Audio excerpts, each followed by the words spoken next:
Well, let's go back to Axholm, where we left off last time. After exploring the dwarven stronghold for many hours, the heroes of Fandalin were successful, vanquishing the evil of the Banshee Valdera and the many undead dwarven soldiers who once toiled their lives away in service to Axholm. After making quite certain that there were no more ice spiders or sturges hanging about the hearths in Axholm, our party has taken a long rest. The next morning, our party awakes and makes ready to leave. Well, that was fun. You have a odd definition of fun, Nars.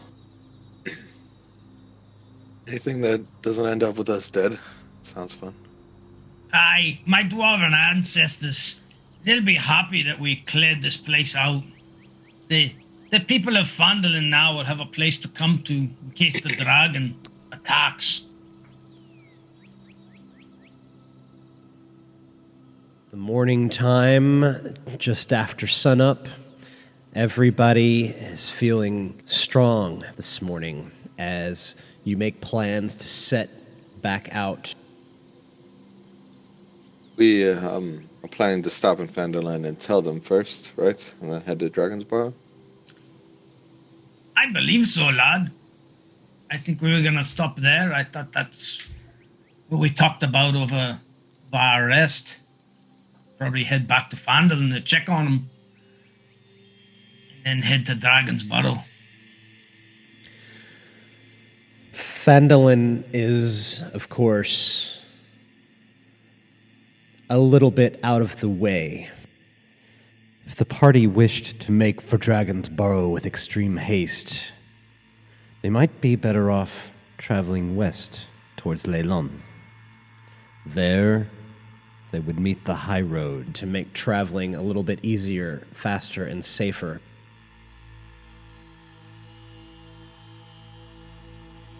However, were the party to turn its sights due north towards Fandalin, they would blaze a path that took them directly by Umbrage Hill, where Lady Adabra dwells in her windmill. Well, I think it would make sense that we need to tell the people now that it's clear. So they could start some kind of, maybe they want to send some militia or something down there to go to occupy Axholm, just so they know that it's clear and they can go there. So it would probably be a good idea for us to go to Fandalin. Let us speak to Harbin and figure out what he has in mind. Aye, lad, that's a good idea. I concur. Willow, what do you think? Letting everyone know that this place is safe again is a great idea. I'm with you guys. I feel like you guys know maybe a little bit more about more delicate social aspects of this than I do. Aye. DM, how long will it take us to get to Fandalin? Fandalin is 15 miles from here, so you should leave in the morning. You would make it there by mid-afternoon. Perfect. I see you gathered outside the main gate in front of Axholm, making ready to leave. What's on the dwarf's mind as you leave this place? Thardin, on his mind, is he thinks about his ancestors and how magnificent Axholm was. The structure, just how it was built, how much dwarven manpower and ingenuity it took to build it, and a sense of relief that we cleaned it out. of the monsters that were living here, and that it'll be a safe haven for the people of Fandalin. And maybe again, a dwarven community could rebuild there as well. The party takes its leave, and they start to walk north. They traverse the roughly 10 miles of grassland between the Sword Mountains and Umbrage Hill. After several hours, you spot a windmill off in the distance as you travel north. Nars, this would be a familiar sight to you, as you know Miss Adabra and Right.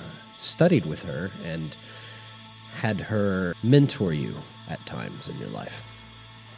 As we are passing, I would mention to the party that Adabra is adept at making healing potions. So if anyone really wants one, this would be the place.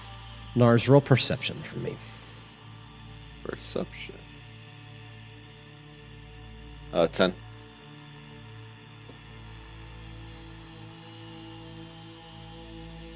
Feel like something's not quite right about the windmill.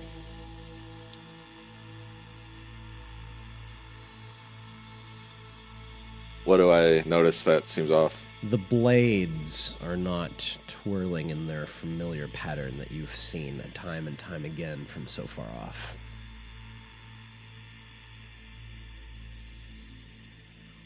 Hold on a minute. Myrin.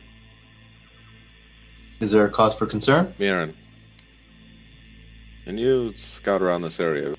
Typically, Adabra runs her windmill continuously, and I see no activity, and she's usually outside. As Myrin squints his elven eyes at the sight, he can also confirm that the blades are not spinning on the windmill. Yeah. We're in the plains right now, so there's no higher ground to gain, no trees to climb, no... Dabra's windmill is on the higher ground from where is you on are. the higher ground, so we can see it above. You can see it from a long ways off. Yeah. Is there anything on the horizon? We're looking below the blades spinning. Does it look like what I would understand as an average windmill? Roll perception.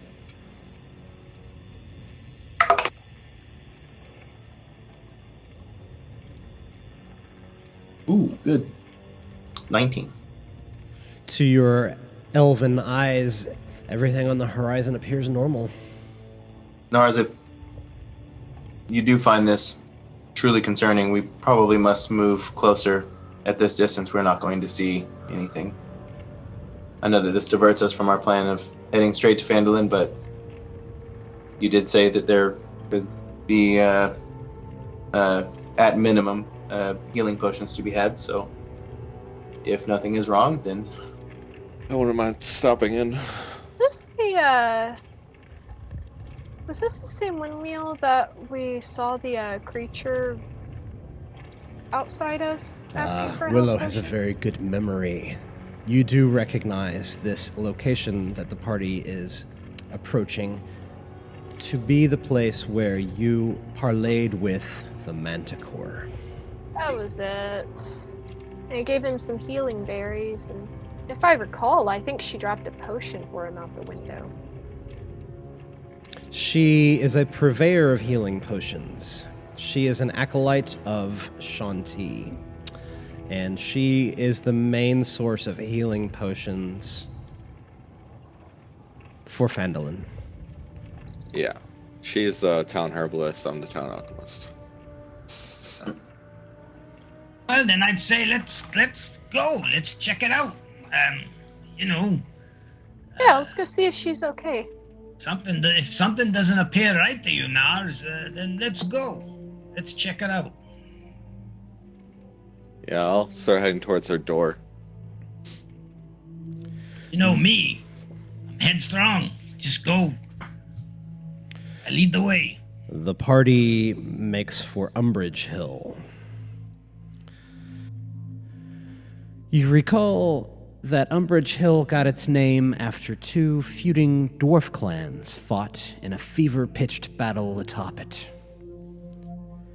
The cause of their umbrage is a tale lost to time. The windmill itself is a later addition, also more than 100 years old itself. You see that since your last visit to this place, it has been wrought with destruction. There are some holes in the side of the windmill.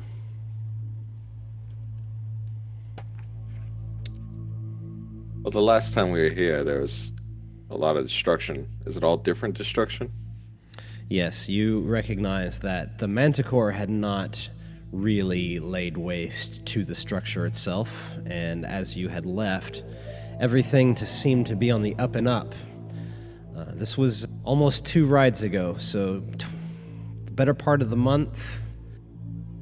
This destruction seems to be more recent than that. The place seems abandoned. I would go through the whole building and look for her. Do we recognize what kind of destruction it is from? Both of you roll investigation. Nars for the search of the place, and Thardin for the structural damage. Thardin rolled a 15. I got a 13. Nars finds 2 health potions hidden away inside the windmill on the 2nd level where Adabra lived. Thardin, you have a strong intuition that this damage was caused by a large monstrosity.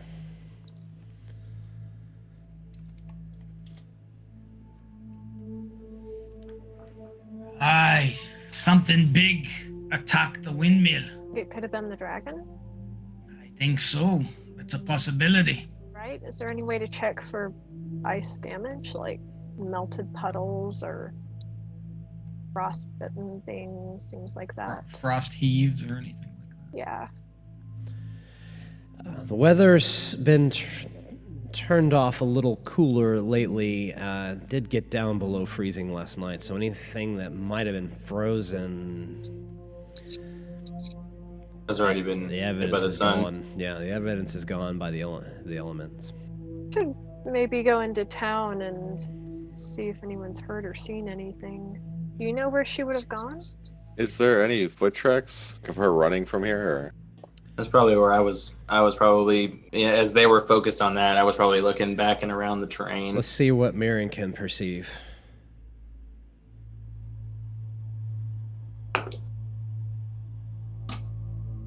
$14. You don't find any foot tracks. I don't find any foot track. Any, No humanoid foot tracks can be seen whatsoever. but I can see the monstrosity. There Possibly. are large talon tracks marring the soil around the windmill. Would I be able to piece together that from the previous encounter with the manticore that's one and the same?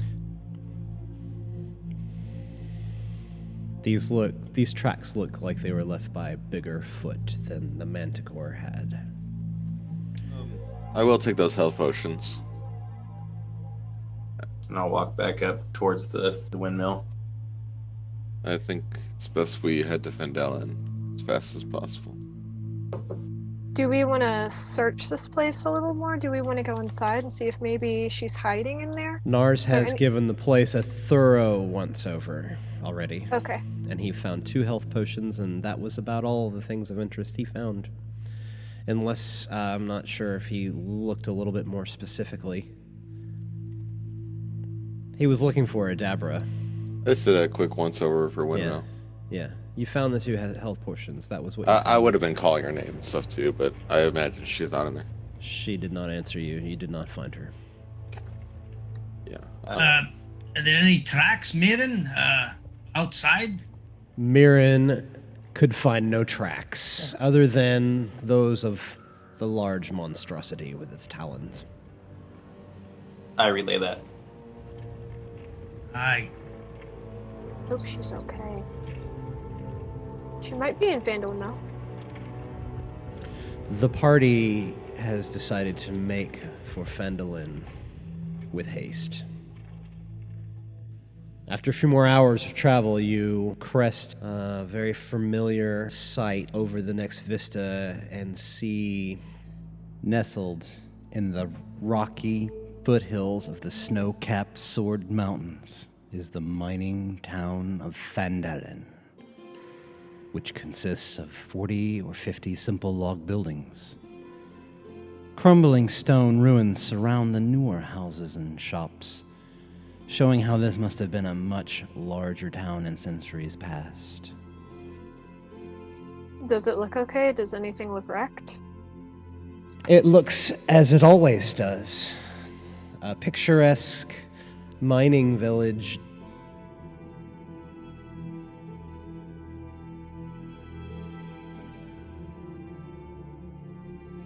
I would make my way to Harbin's house as fast as possible.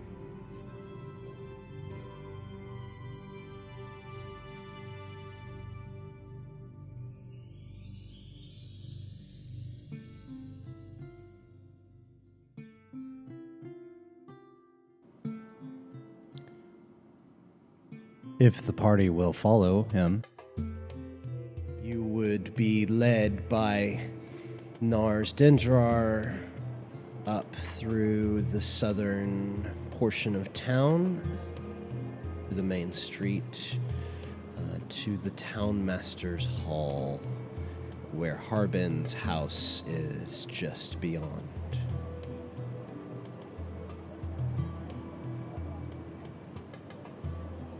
Harbin, you there? If you're a dragon, know that I am far too thin and frail to make a good meal. Harbin, it's Nars. Open up. You see the door open, and there is the familiar sight of the shorter, squat man. You know to be Harbin Wester, townmaster of Fandalin. Nars, my boy, welcome back. We wondered where you were and how you were faring. Harbin, have you seen a Davra? I've not. No? No, I have not. Have you heard any word from the miners' guilds of dragon activity near her windmill, Harbin? I've been hearing of dragon activity all over this land. Just mentioned a dragon. Folks are seeing the dragon seemingly more often these days. There are dragon sightings we hear of at least once a day. I know nothing of Adabra. What have you been there? I have. We have not heard from her. Oh, my boy, I fear the worst. I've come from there. Looks like she was beset upon. What are we to do? Looks like this dragon has stepped up and started to attack the villagers. It's only a matter of time till he makes his way into the center of town.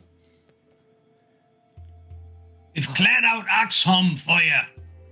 You can retreat the whole village of Fandalin to there. Oh, thank you, Master Thardin. Did you do that single-handedly for us? Me and my companions. Yes. You truly are the heroes of Fandalin. He looks at the entire party. He's very proud of you. Harbin, I need you to be the hero that you once were and lead these villagers to Axholm while we take care of the dragon. My boy, do you think that's prudent to evacuate the town now? I think we are going to spend the next couple of days. We might even fight the dragon. And I do not want to lose another civilian. If you think it's best, my boy, I will take all of the residents who are wont to come, and we will travel south to Axholm. Are you sure it's safe? It is. Tell me what you found there. I gesture towards Thardin. Aye, well, we killed the banshee there. We killed spiders there, and ice spiders, and undead creatures. You may be familiar with the legend that there was an elven banshee there. Valdera, aye. We have heard the stories. She has been dispatched. You can see visible look of satisfaction across his withered face. You truly are the heroes of Fandalin. Aye. And now a place that was once known to be a safe haven for you is now once again. Thank you, Myrin. Thank you, Nars. Thank you, Willow. Thank you, Master Thardin. You are instrumental in the survival of this town. Tell me, what will you do next? Will you face the dragon? We have to retrieve an item. Oh, the Barrow! You haven't been to the Barrow? No. Dragon Barrow, no. Well, you must go to the Barrow and see what you can find there to help you slay this awful beast that is wreaking havoc on this realm. Do you happen to know anything other than what we have found on the local town posting? Oh, well, I wrote the local town posting, so I wrote down every bit of information I could acquire on the Barrow. I know it contains an item. I know it contains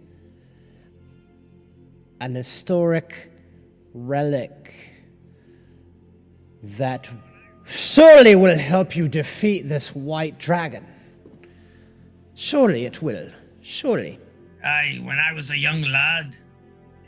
This was more than centuries ago. I was just a young lad, a wee young lad, and along with two adventuring parties, she fought and killed Azrakia, the green dragon. It had terrorized all of the high road. And Lady Algandar died in the battle there and was laid to rest. She was laid to rest beneath the Barrow.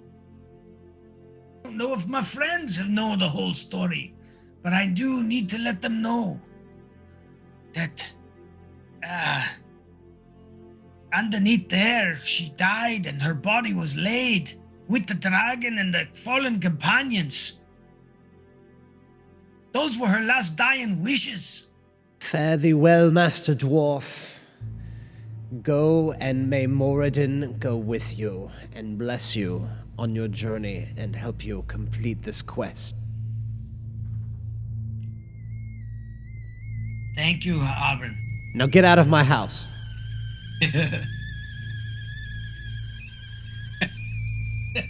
You all hear the kettle going off in the background. Alvin, thank you. Tell the party I am to go to the miners' exchange. Myrin already had made his way out the door. The party comes back the way they came, heading down to the southern portion of town, where you see lodge type of building there that is the Fandalin Miners' Exchange. Halia's home is right behind it. At this point, also, every time we exit a building, Myrin looking towards the sky. He can't seem to keep his thoughts off of it, so he's any moment to scan the skies, he's doing it. If the party will follow me, I'm kind of looking for Halia right now. Yep, Thardin will follow you. Following you. Any times in Fandalin, I feel like we take lead from Nars. When you're in someone's home, you always feel like we're here with them. In Fandalin, I feel like we take lead from Nars. When you're in someone's home, you always feel like we're here with them, so not familiar with the townfolk so much. And Nars seems to have a much firmer grasp on them. The party defers to Nars. Your foot traffic on the street, the residents of the town, it's very clear that they are giving you the right of way to the town, trying to convey that this is your town now, and you would get a feeling as such. Like a bunch of gunslingers going to a cowboy town. The party approaches the miners' exchange, and you all fall in line as Nars takes the lead through the front door. You all file in to the large office. As you walk in now, you do not see Halia there, or anybody else, save for a very large, very ruddy-skinned man with long, dark hair on his head and not anywhere else on his entire body. He's wearing a gray woolen hooded cloak. The hood is down, though, and it looks like that's all he has on, other than hide fur shorts. And he has a long sword strapped to his steel belt. Orc. Nars. What you're looking at is a barbarian in a classic styling of Conan. He's ripped, although you do see some gray streaks in the black hair. Orc. Sorry to come to you.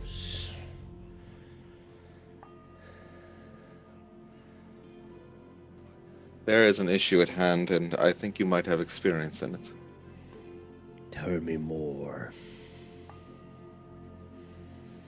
You are legend for fighting a green dragon.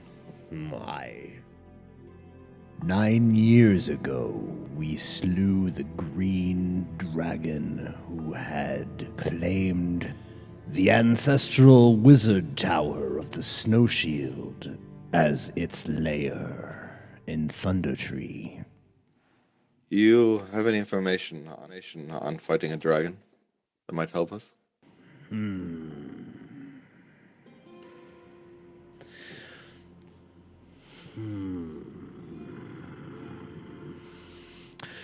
The barbarian gets this puzzled look across his face. You have any information on fighting a dragon that might help? He thinks for a long while. The big human begins to weave his tale. The one about the time he and his adventuring party faced off with Venom Fang, a green dragon that was lairing in Thundertree. A wizard, Gavin Snowshield, cast a spell on me. It gave me great haste, and I was able to move twice the speed I normally do. And I was able to jump high and attack time and again. We had a half-orc bard with us as well. He healed me after I took massive pain and suffering from the acidic breath weapon of the dragon. Without that half-orc bard there to heal the party, we never would have survived to tell the tale.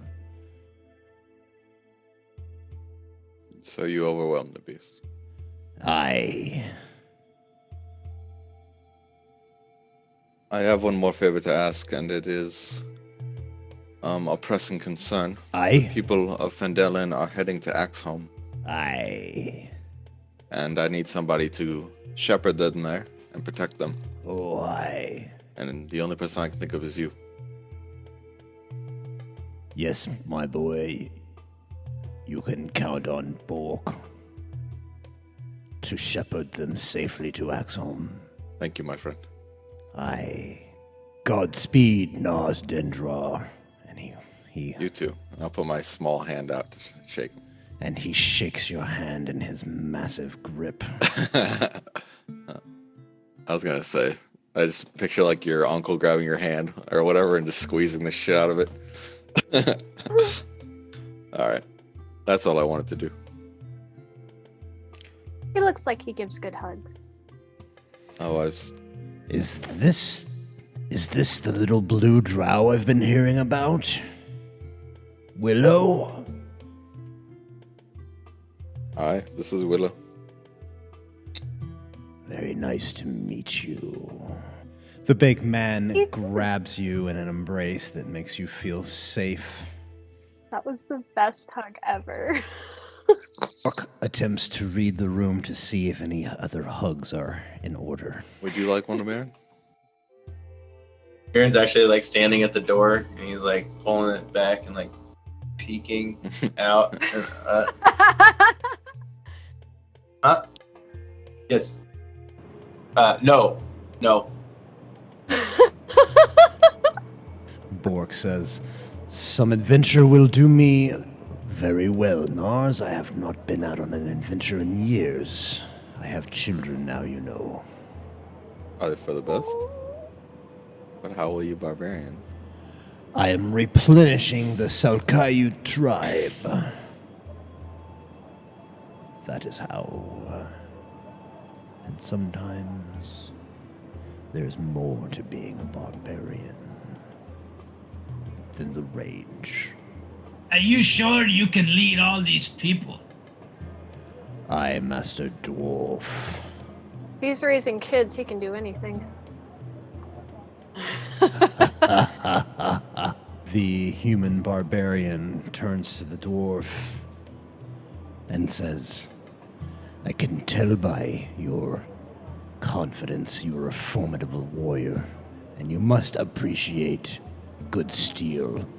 And he produces an axe, a great axe with very sharp double blades, and shows it to the dwarf. And as he does, it explodes in a green flame.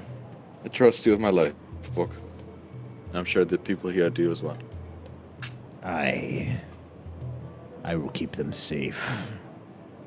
Thank you. I'll turn towards the door. Fare thee well, Nars Dendrar, Myrin, Thardin, Willow. Hi, it was nice meeting you. Likewise. Thardin steps back out the door without turning his back to her. Eyes on him. And he makes his way back. Fare thee well, Master Thardin, says the human barbarian. Myrin held the door open for everybody and sees the ship.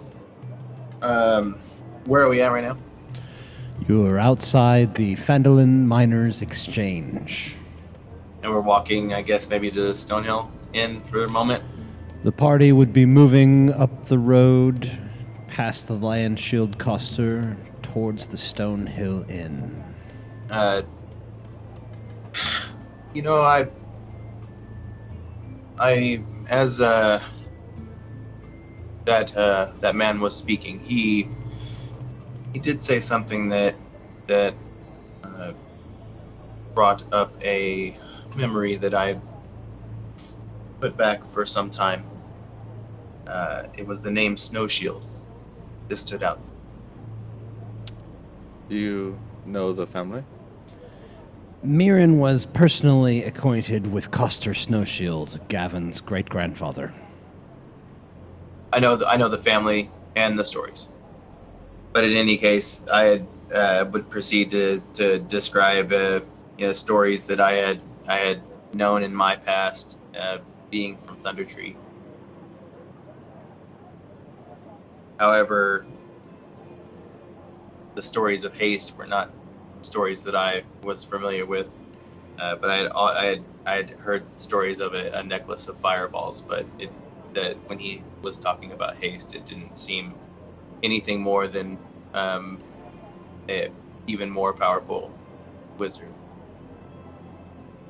The stories that I had heard must be either superseding these stories of haste, but the haste, that's what caught Myrin's attention, was the talk of haste.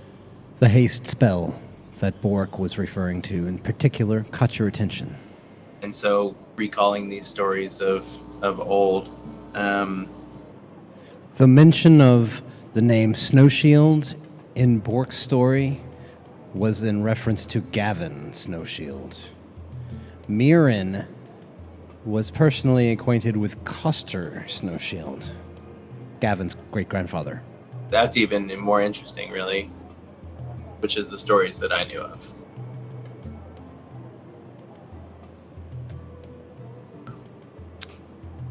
Well, maybe I could make a potion that would replicate those effects. Are you that powerful? Is haste a quite a powerful spell, or is it something much simpler? I would have to look through my notes, see if I am capable of making it. Right. A thought for another night, perhaps. We still have time in the day, don't we? Yes, it is mid-afternoon. Should we go back to Stonehill and discuss this? I'd like to go back to Stonehill to discuss something that I'm very disappointed about. Let's go. What's this? But I think I need an ale before I talk about it. Okay. I'm a little disappointed. What's wrong? Can't talk now. I need a drink. I'm a little disgusted. Sounds like me after work. The party makes their way up the path as the dwarf talks. Alright.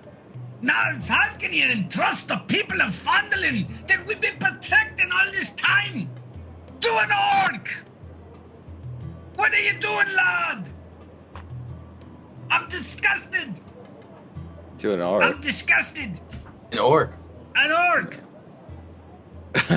Master Thardin, I think you have it wrong. He is no orc. He's He is, not. he is named Bork. His name Bork. was Bork. Hey, Hey, hey. you might have been too short to I see couldn't it. see over the counter. That's right. He just kept hearing orc. That's all I heard was orc, and I saw an axe come out. Well, you did say you had red skin, so.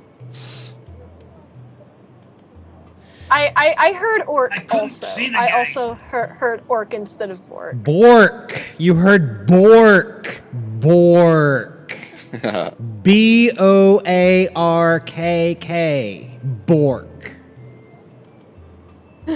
Well, I think it's I feel appropriate. better now. We'll still get you that drink, Thardin. I still need the drink. Yes. Thardin needs a drink, apparently. He might just be needing a little hair on the dog. That's funny.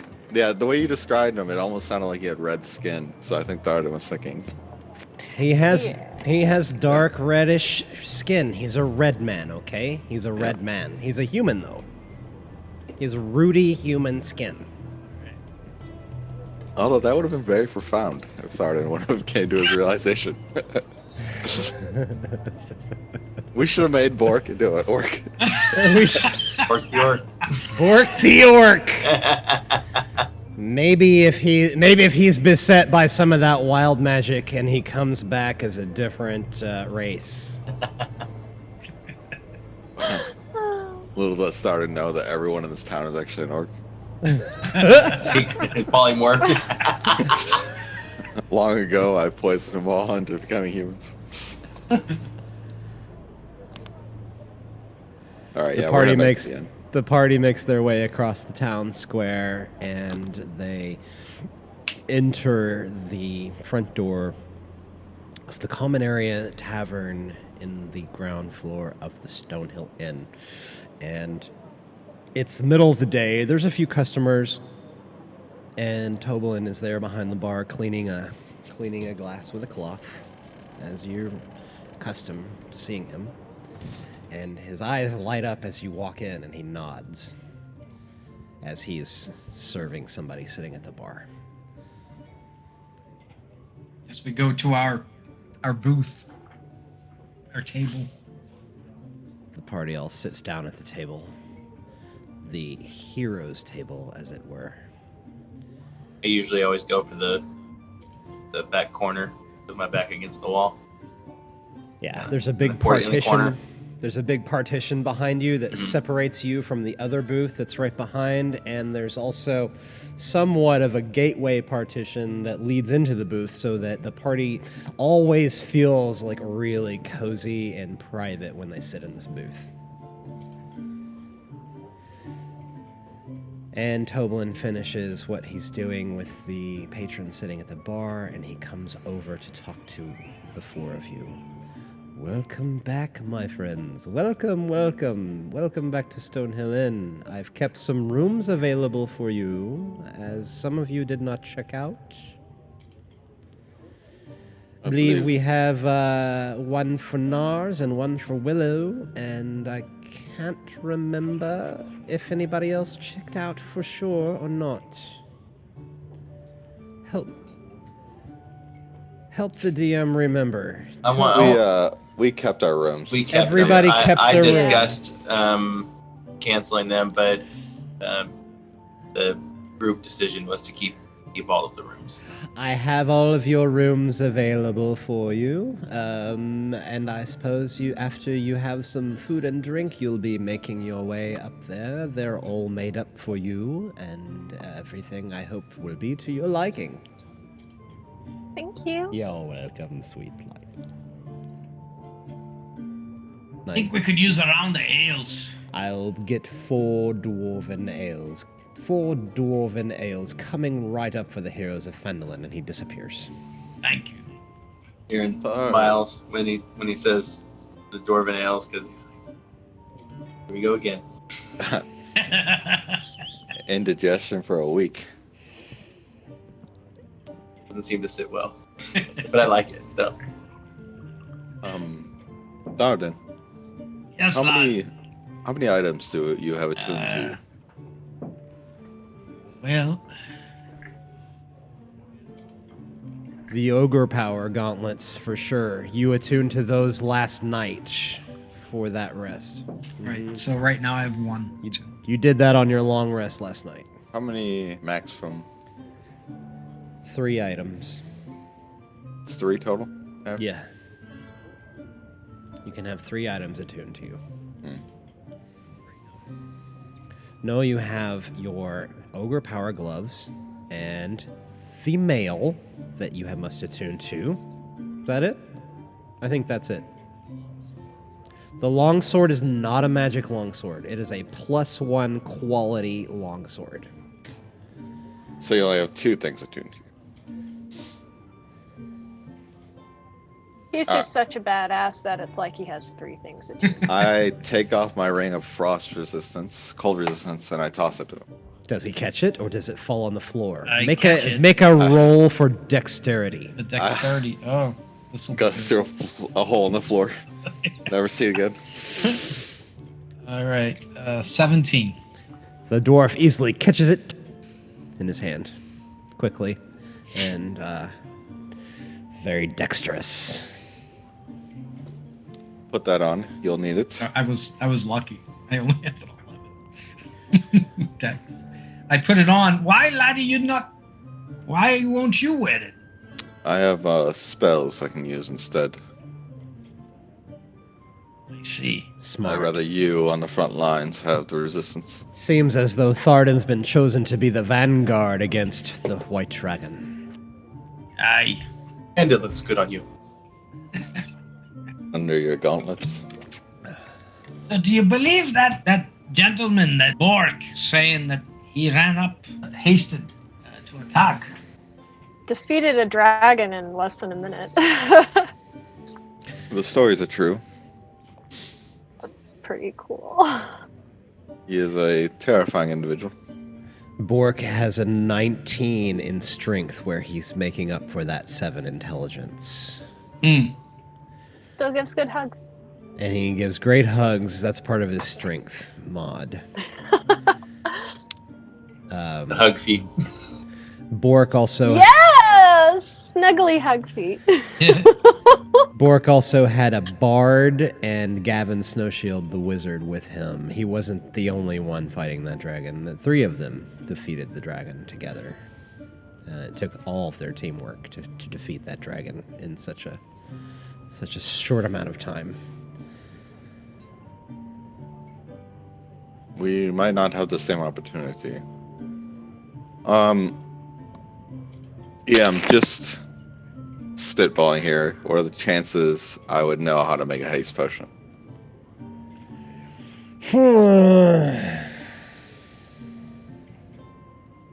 I do have my journal with all my father's notes of potions, but I don't know if he has... When as an artificer, can you cast a level 3 spell? I think... a couple more levels.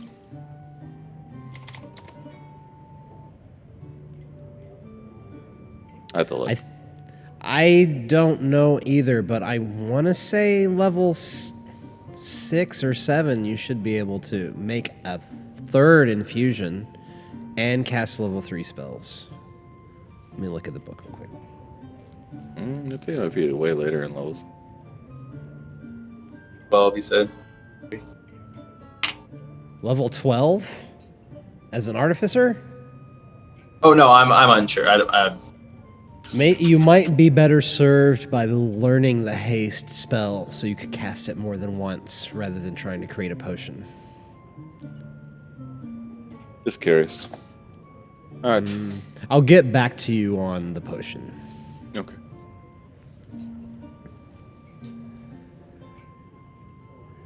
And as you guys are talking about matters of magic, Toblin comes back around with the ales on a tray, and he sets down in front of you also a big, steaming basket of biscuits and a bowl of rabbit gravy. Hey, this looks delicious. And 4 plates. 4 plates for the party to share. Biscuits and gravy! Get away. Nars greedily takes the entire basket of biscuits and slides it in front of him at the table. I down them all myself. No, I'm just kidding. I take about 3 of them. And they're really light and fluffy, and they're made with some kind of cheese mixed in.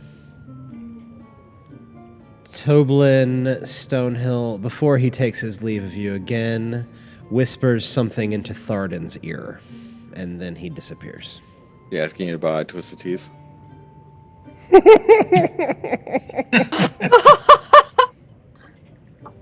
Upgrade your hammer. He's got a new brew. Don't drink the brown ale. All right, you got a Discord message. Would the party want to leave for the Dragon Barrow tonight, or would they stay in town and leave in the morning? I want to know what the hell is said to Thardin. I know that we would probably, depending on the distance and travel, or the time and travel. I think we'd probably stay overnight. Yeah, me too. Because this is going to be a long journey, according to the map. Fandalin is about 5 hexes away from the high road, so if you left early in the morning, you could make it there by sundown. Because if we left, my thought was if we left this evening, or now, and just got to the high road, then we can make it camp there and travel from there, and then that would make it to where we'd get to Dragon Barrow in a day, or like within that day, right? Yeah, I mean, I'd be ready to go now. Just The because I don't know how long we have left. The party seems to be experiencing a sense of urgency. Maybe because the dragon sightings are becoming more prevalent, but what does Willow think? I'm perfectly happy with going tonight. Like, I don't have to sleep quite as much as the rest of them, so as long as I'm not throwing out spells willy-nilly, then I'm pretty okay. Like, if you guys want to leave tonight, I'm down, but if you feel safer leaving tomorrow, then that's okay too. The Druid may have learned a lesson about deployment, strategic deployment of her magic on that last adventure that you guys were on. And it appears that the party is all in agreement that we should finish up our meal here at the Stonehill Inn and get back on the road. Walking at night is nice anyway.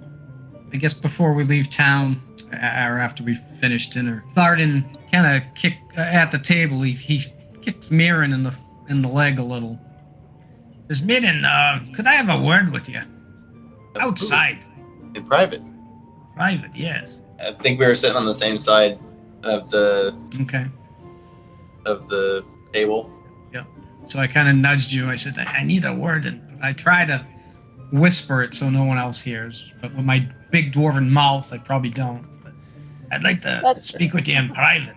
The dwarf slides out of the booth, allowing the elf room to get out as well, and they both ascend the staircase. It's upstairs to where all of the rooms are, and I imagine they would either go into Myrin's room or Thardin's room to talk. And what happens down at the table after they have left? They're telling secrets. Said the drow to the human. We should have a secret too. What should I our know, secret I was just be? thinking that. Did they leave their bags here? No, they took all their belongings with them, I believe. Aww, That's I wanted to play as a adventurers prank! normally do. You could make like a whoopee cushion thing, like with one of those rocks that you put the sound in, leave it on their seat when they come back. You could transform into an animal and then go torture them. I don't want to torture them, I just want to play a prank. Oh, I have an idea. You could transform into a woodpecker, and then as they're talking in the room, you could annoy the shit out of them by woodpecking them.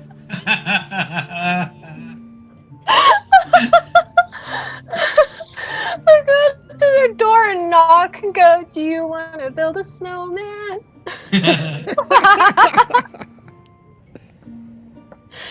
No, I'll just stay down here and eat biscuits. Yeah, I'm just putting biscuits in my bag now. I figure if they have a secret together, then there's a good reason it's a secret. Maybe they plan on leaving. Yeah, we're afraid of the dragon. Maybe they're throwing a surprise party. And they don't want us to know about it. I hate surprises. I love surprises.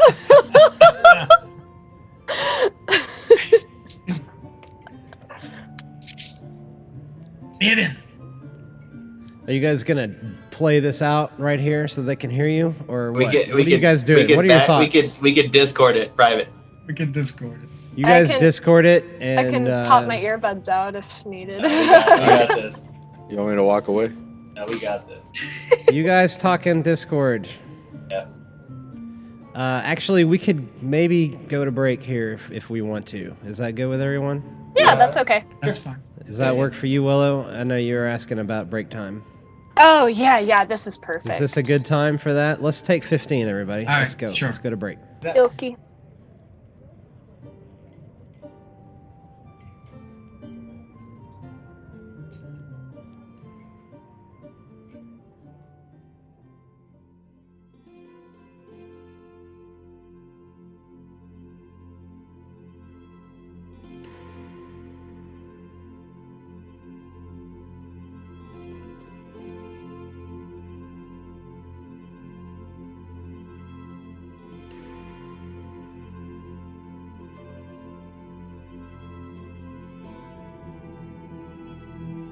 Thardin, you ready to head down?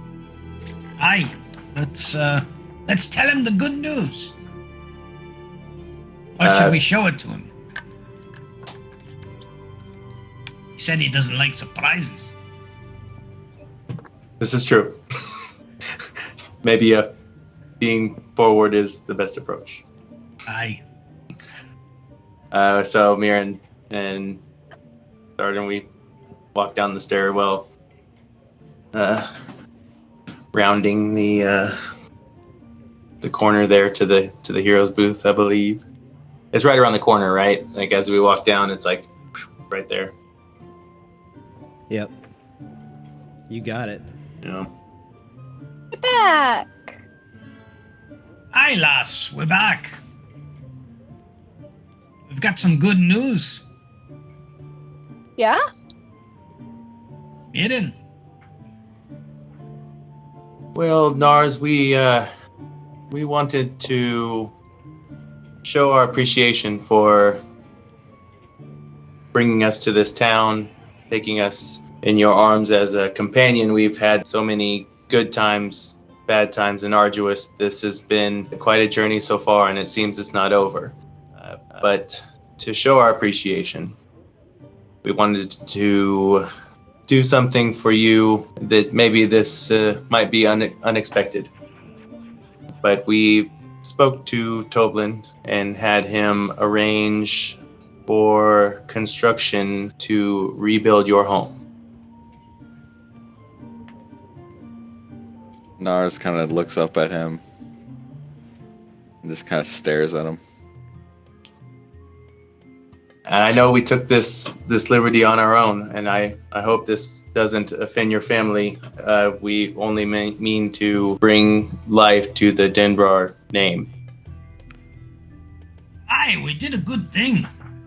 We should go check it out before we leave town. This was not done alone.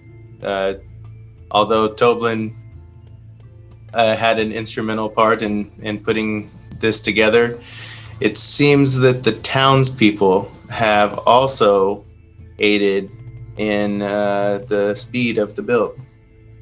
So it is not complete, and there's still lacking some things, but it is your home, not ours, and you make it as your own. This is very, very thoughtful. The town needed an alchemist.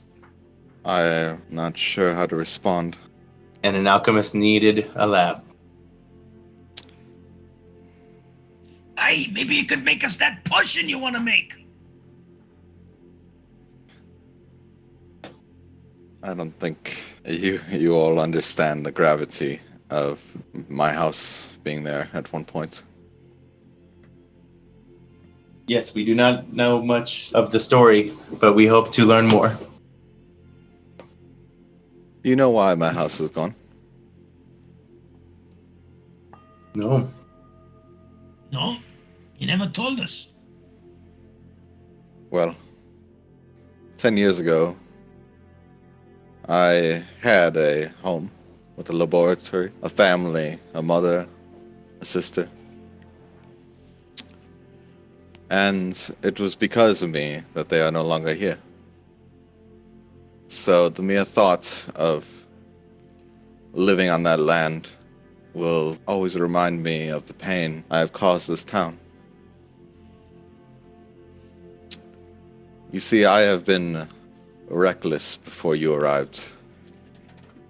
I have experimented with things far beyond my capabilities. I have played with the blood of dragons. I have used creations and potions far beyond what I can even understand. And it led to the destruction of my home, the death of my family, and the utter changing of myself. So while you recreating my home is a sweet and caring thing for you to do, because you did not know, I can never return. I can never truly feel like my debt is paid until I do something so profound that it makes up for the loss of my mother and my sister, two individuals who were instrumental in this town's operations.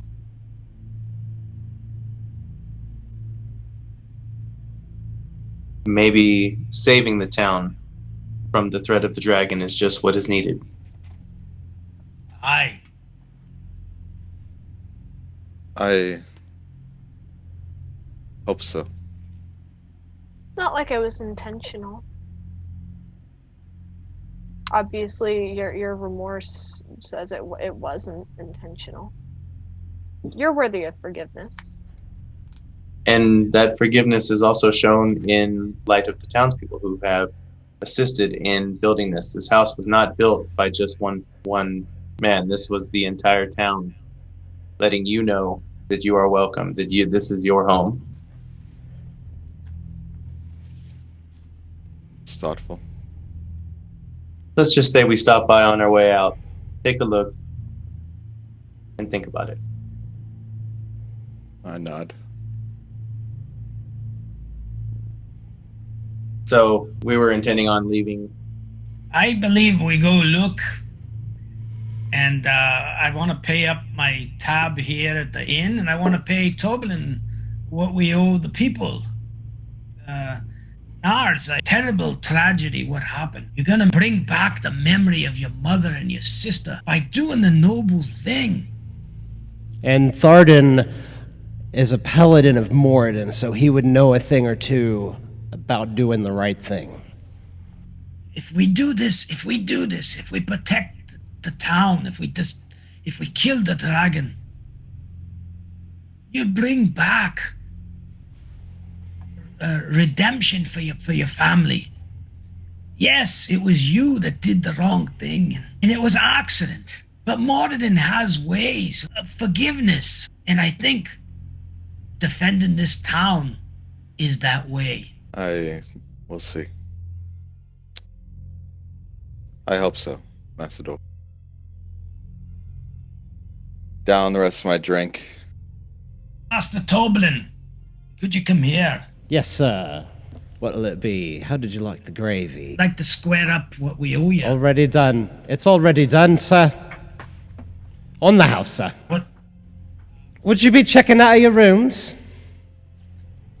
We said we were gonna pay for another full week, and it's only been 2 days since we left. 3 days, maybe. And I imagine we probably will come back from Dragon Barrow momentarily. Very good, Nars. Suit yourself. And we hand him a purse of coin. It's a pretty large purse. He takes this big bag.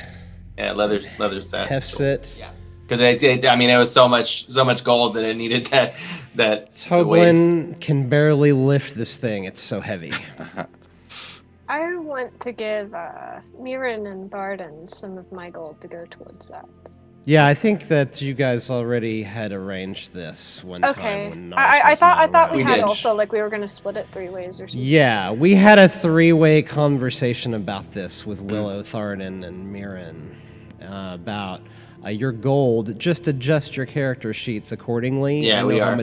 I know how much gold you have in your character sheets, and so just make the math happen.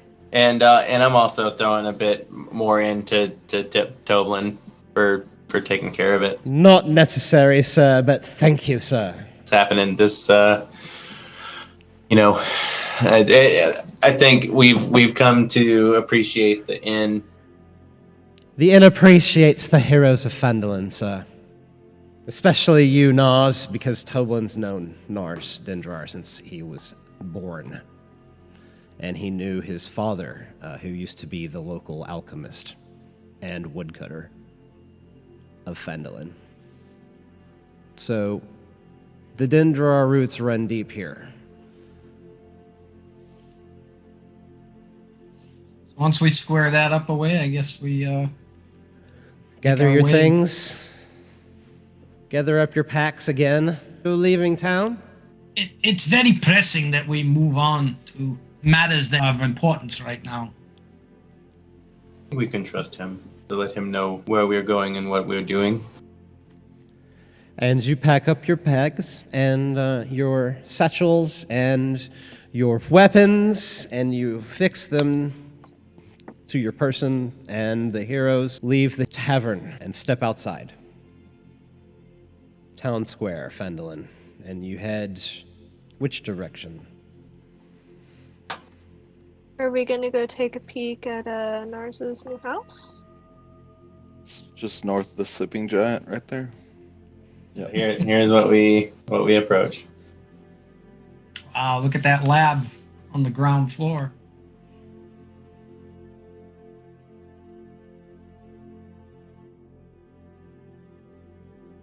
Cool.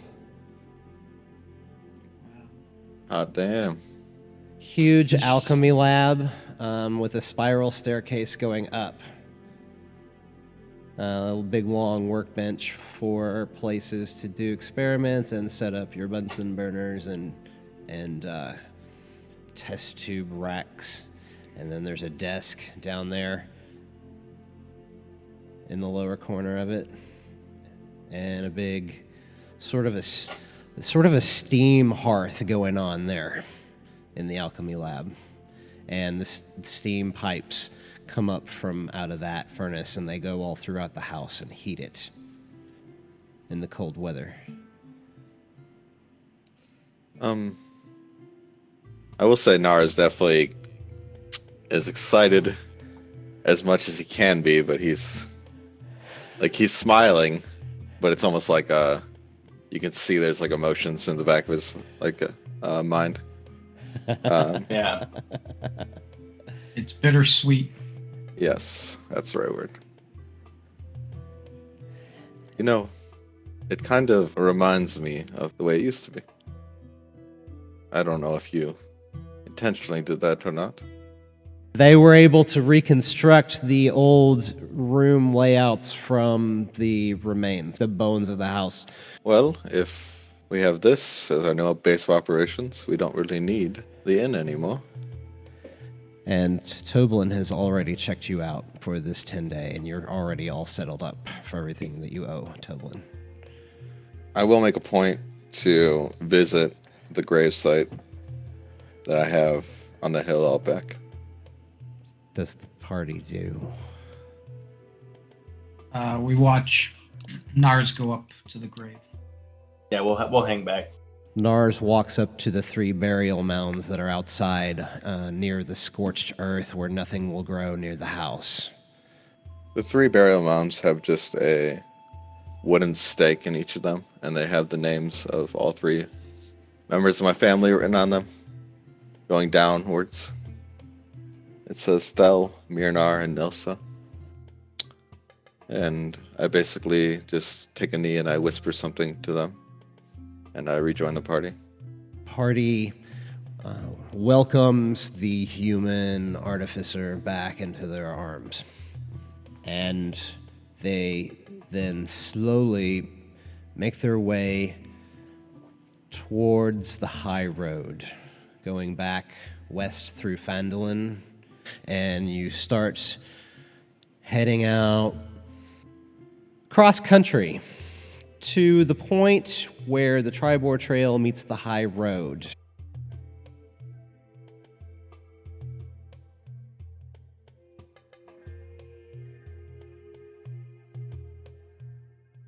You just really want to press ahead. I'll let you not take a rest. Yeah, I think we're eager to get there. Yeah, we'll press on. Press on through the night. Cross country, across those fields. It is very uneventful, and it is also very still and beautiful. The weather is turned off cold as fall turns to winter. Over in the north, you can see the Neverwinter Wood way off in the distance, and it looks like there are no leaves left on the trees. Does this pass close to where I met that druid circle? No, Willow, no. Willow, no. Willow, that was way over in the Neverwinter Wood. Yeah, I wasn't real sure.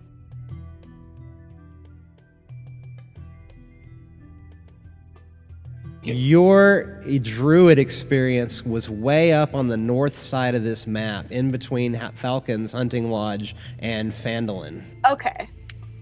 Right now, we are west of Fandalin, going towards the ocean. And I just see that little almost peninsula of woods, and I wasn't sure where exactly I met that druid. Oh, yes, circle. you are. You know exactly where it was. It was halfway in between Falcon's Hunting Lodge and Fandalin in the Neverwinter Wood.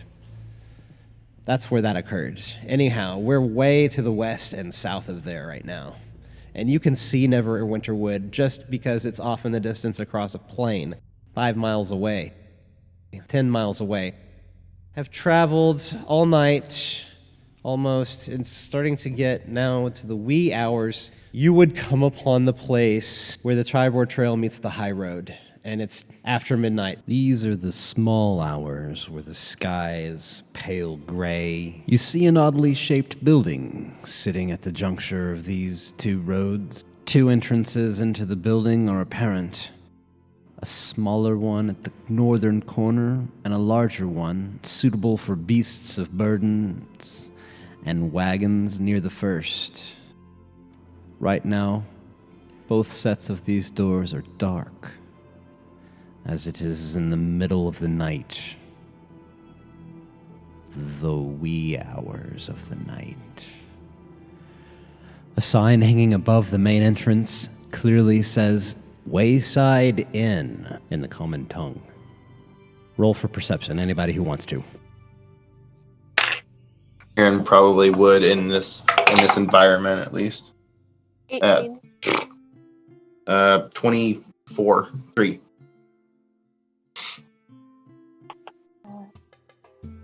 The elves, with their keen eyesight and Willow's impeccable dark vision, reaches far beyond what Myrin and Thardin can see. Actually, perception plus 6, so that's a 24. I'm sorry. Very perceptive.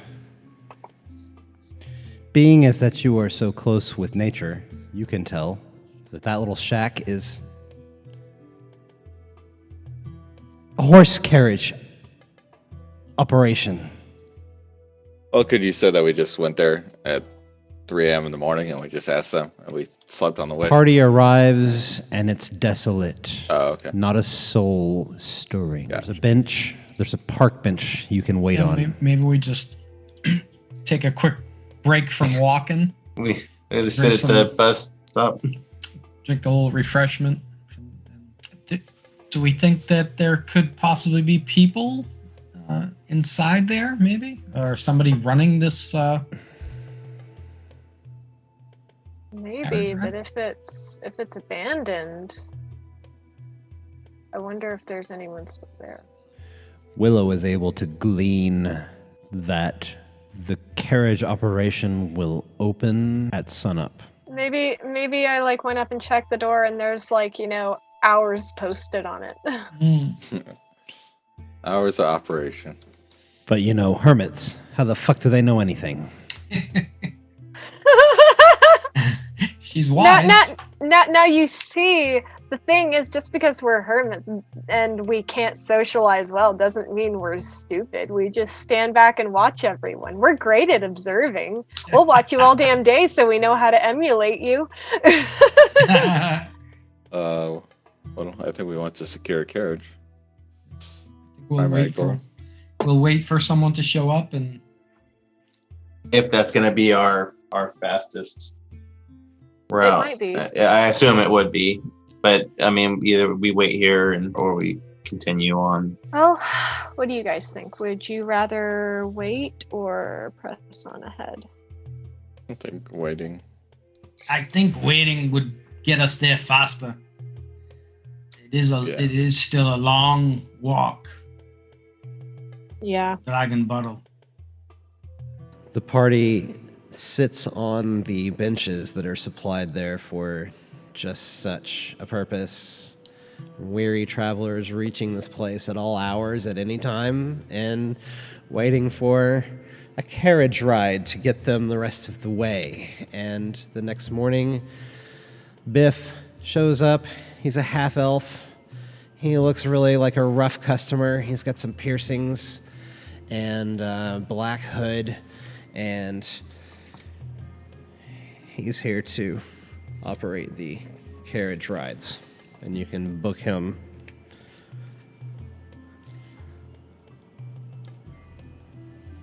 Good day, Biff. Would I? Looking for a ride northward. He looks at the four of you, and he looks you over. That would be 6 gold. You don't know how far we're going. 6 gold just to talk about it, son. All right. I'll pay 6 gold. 6 gold per person, or for all of us? Just to talk about it, my friend. Where are you heading, son? Called Dragon's Barrow. I'll take you as far as this site is north, but I won't leave the high road. That'll be 20 gold. Sounds perfect. And he disappears off to the barn to get the livestock. I just got ripped off. Doesn't that seem a little steep? Yeah, it's usually a few copper, but hey. I think something's wrong here. I don't much care. I just want That's to a lot get of done. money. Okay, lad. Let's ask him. Maybe he's having a rough time.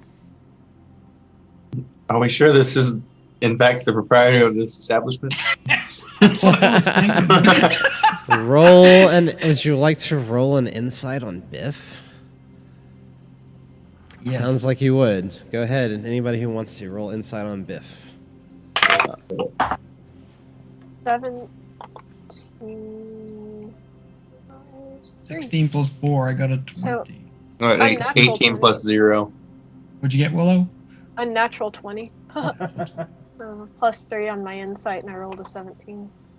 You guys are rolling rocks tonight, guys. I know. How the We hell should- am I ever supposed to compete with you? I know it. We need to get to battle with these rocks. Yeah, we need to save We can that. do a flash take forward to the site if you guys want, but I don't know about getting to battle tonight. It's just going I to know. depend on you guys. Yeah. Well, we're. I think I was just meaning game table wise Game table wise. with all these rocks. All right. So yeah, we've got some assets for the location that we're going to, and so we could get ready to throw them and stand by for that. Biff is going to come back in 2 seconds.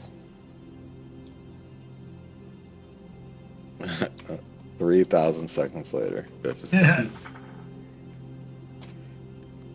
A few moments later. Meanwhile, the party is standing there outside a barn, and it's about 8 in the morning. You haven't seen anybody else show up, so yeah, this guy could totally be a criminal for all you know. As I said. Yep. Well, they're my kind of people. Biff finally returns after a few seconds, and he has his carriage. And it's like this real stagey job, and it's got like a booth seat inside, and you're inside this carriage, and he's there standing it with the door open, and he wants you to throw your gear on top. So you'll be actually enclosed off in a basically a box rolling down the high road. We Do do we so. want to load our gear on top? We won't have access to it if we need it. Willow wants to keep her gear in the carriage. Yeah, I'm going to keep my bow in the carriage with me. I'm not going to part with that. Biff doesn't seem to give a damn as long as you Yeah. guys are ready to Is the go. space is large He's enough. climbed up into the driver's seat, which is outside the carriage. He's reining the horses, and he's climbed up to his seat, waiting for you guys to get in. Yeah, I just bring my pack in the carriage with me as well. You can fit it in the overhead compartment. I mean, I follow as well. Now it's Yeah, time to go. I'm already asleep.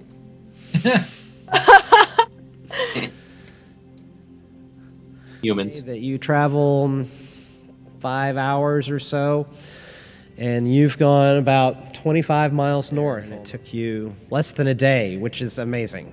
Do you think the gold was worth it? I got 3 more hours of sleep. The party takes a short rest, but I don't think you need it right now. But just in case, your character sheets are all, make sure that they're all maxed out and fully charged, because you're going to need it. All right, I'm not here we lucky go. like these elves. Freaking 4 hours of sleep. Well, this was much faster than walking. Biff drops you north about just a few miles off away from the site. You're going to have to walk the rest of the way from the high road to Dragon's Barrow. Yeah, it's like 5 miles off the road. So he drops you. It is mid-afternoon. You've had a nice light lunch on the carriage ride. What does the party do? Just continue on. We continue forward through the woods. DM, how much was the total gold value? 26? I gotta know how broke I am. How much gold was it? How broke are you? I don't fucking know. Was it 26 gold? You have spent 26 gold on this carriage ride thus far. He says he'll hang out and wait for a while for another 6 gold.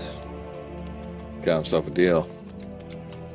So you now owe him 20. You have it, I'm sure. Don't. Oh wait, you spent all your money, didn't you? I just took out 26 gold. I have enough for this. You have enough. Okay, I can't remember what you got, but I know some of your friends have money. And why are you financing this whole adventure? Yeah.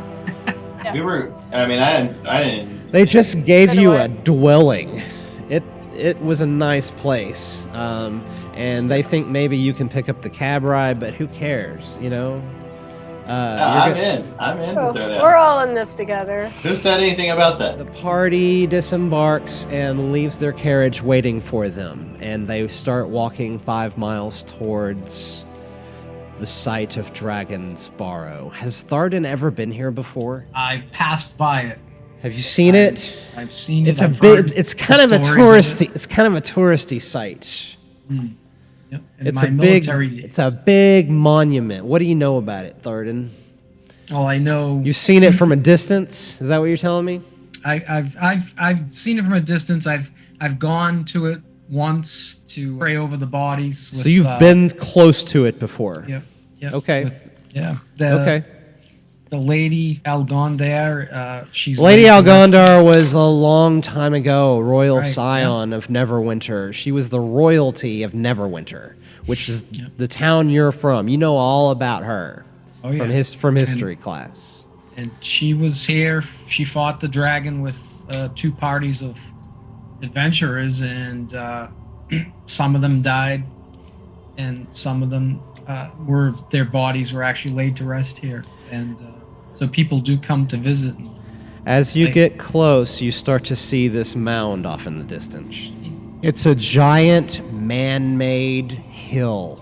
It's a huge hill. It's 30 feet high, covered in grass, but it's all made by humanoids. Like, it was a lot of work for people to bring all the dirt to make this what amounts to a hill, just like the ones down near Fandalin, but this one's humanoid construction. So as you get close to it, you start to see where it climbs up in elevation, and it's just very stark difference. Wow. So the party would be coming from the west, and so you start to see this big hill. What do you do? As you get a little bit closer, you see a stake nailed into the ground with a sign on it in common. It says Dragon's Barrow. Are we noticing any activity? You see no activity. How populated is this place usually? Does anyone know? People come to visit it at different times of the year. Do you think it's out of season, or do you think it's just unusually dead, or are we not going to see more people or anything till we get Seems a little further kind of quiet. up? Okay. It's very quiet. Roll perception.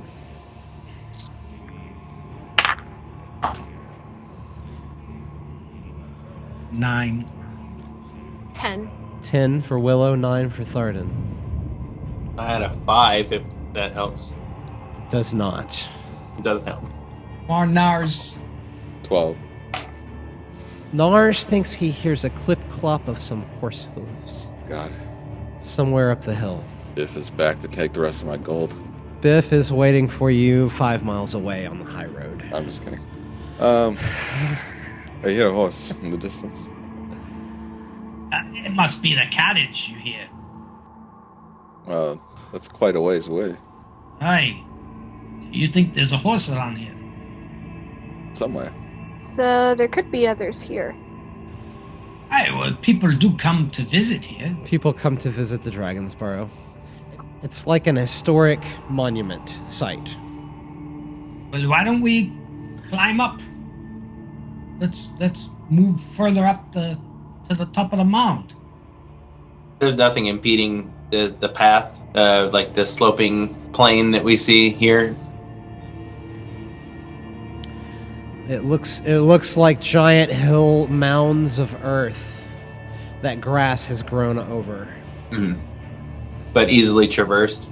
Pretty easily, yeah. Think of a steep hill in a park. Now magnify that by 1,000.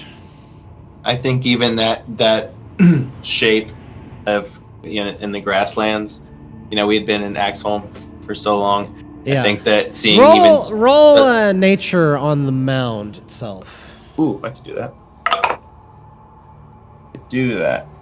Not so well, but 12. Looks like it's an unnatural shape to you.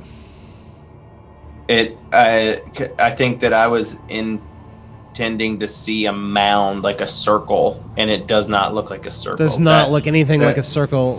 It looked natural to you at first, but as you look at it, it does not look natural, like natural formation of earth, like a hill. It's no hill you've ever seen before, but it totally looks climbable. It looks like a structure almost, or what? Yeah, I'd say that's you're on a roll there. So you climb up it. I feel like we would just move as a party up the hill, especially if there's nothing impeding it. It's again, I was saying earlier that seeing the shape and the grasslands and everything, I'm feeling better about this in comparison to Axholm, because this is more comforting for me, at least as an environment. Yeah. Yeah, we make our way up. As slowly. you climb the hill, you see there's a really clear sky today, so bright sunlight. It's making your drow companion wince. But as you get closer near the top, you're climbing up and gaining an elevation 30 feet and upwards of that, actually. And as you do this, you can see all these standing stones come into view. And they're upwards of 10 feet high.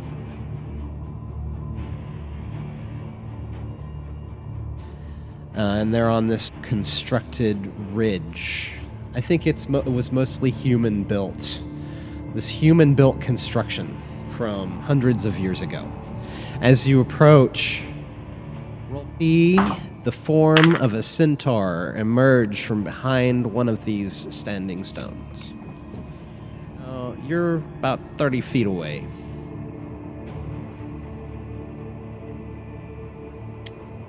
Does he look aggressive? Like he's holding a weapon?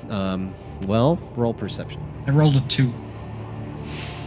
Thardin starts to rattle his war implements behind you. How is the party arranged in line? Alright, I got a natural 20, so 25. Nars takes a look at the centaur, and I guess Nars has studied behavior of centaur, but he sees in this centaur's body posturing. Willow, what did you roll? I rolled a 14. You both see that he is peaceful, and his hands are beckoning to you. He's unarmed. I think. Let me see. Aye, that's one of those legendary creatures. It's a half man and a horse. Maybe he can give us a ride back. Did you remember? I heard one of those when I was a little boy. I read a story about it. They are very rare. Have you ever seen one before? He's beckoning to you. Have now. I approach. We're gonna go together. The party moves towards the centaur together as a unit, with Nars leading the way out in front. And as you come close to him, you see this being with a waist high of a man, the upper half and torso, and of course with the horse's posterior and all legs. And he is just holding a staff. He is totally non-threatening. His long, gorgeous, flowing blonde mane. And he says, Nars Dendrar, I presume. You are the heroes of Fandalin, yes? Aye? Xanth the Centaur said to Nars to beware the witch lights that float over the Dragon Barrow by night. How do you know of us? I have been searching for you. I have been driven from my home in the Neverwinter Wood by the anchorites of Talos. Driven from your home. Where was it at? In the Neverwinter Wood. They're all over it. I've come to ask for your help to defeat them.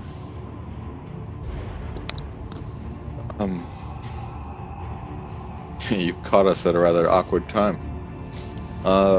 He looks at you knowingly, and he, as if he already knows why you are at Dragon's Barrow, and that you were expected, and he says to you, Nars Dendrar, when you are ready, I will be ready as well.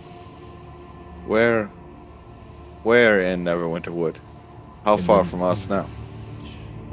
North of the rivers. That is where they lair.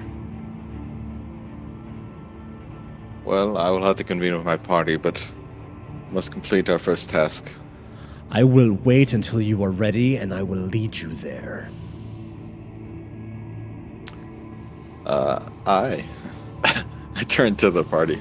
I imagine they heard that. Well, he seems very honorable. Would you like to roll an insight? Yes. Good call. Good to me. Thanks, DM. Another natural 20. Jesus Christ. Nars Dendrar, my name is Xanth. Yep. Thank you with all of the honor in my being for your help in the future. And you know that he is being as sincere as a centaur possibly could be, and he turns around and gallops away. That sounds like it's very out of the way. Aye, but those were the creatures that attacked us over by the manse. Yes, and we might have to attend to that. But as of right now, we need to find this weapon. There's the full view of the burial mound on which you are standing.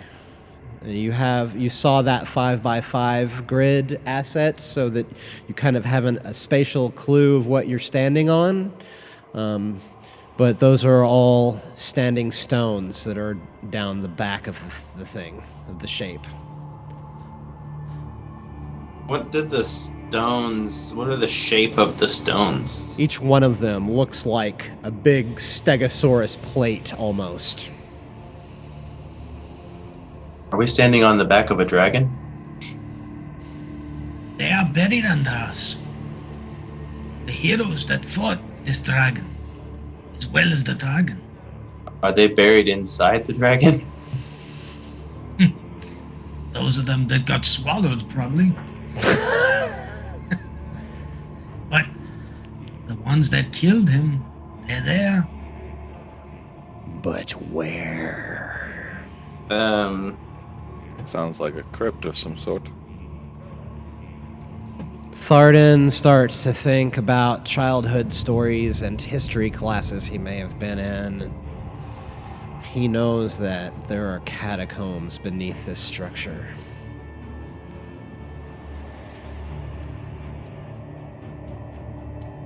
I think we should look around for some kind of opening.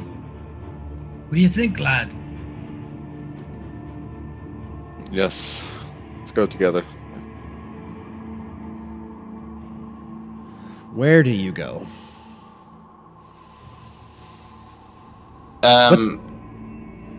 In Willow is wincing in the sun. I'm doing some. It's really bright for a drow today. If you have any attack rolls or anything in the sunlight, you have to roll with disadvantage.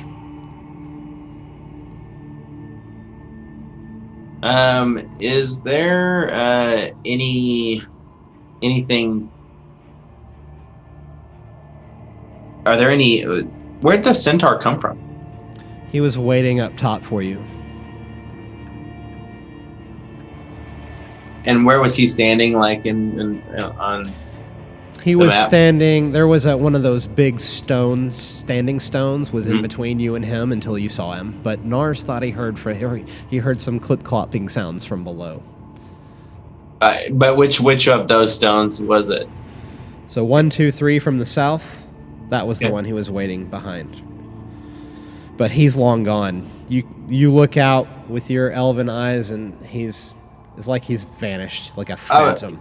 Yeah, I was just curious if he came from the catacombs or something. No, he was waiting behind one of the standing stones. I meant prior Prior? to us seeing him. I'm speculating. I don't know this. I'm just Myrin thinks that he may have come from the catacombs below. yeah. Well, we can see the top, right? Because it's descending. Kind of a plateau that is mostly the spine and some of the wings. It's stark daylight, not a cloud in the sky. Grass is beginning to yellowish gray because it's near winter. So the grass is all dull, greenish gray color. Why don't we search from top to bottom and see if we can find something?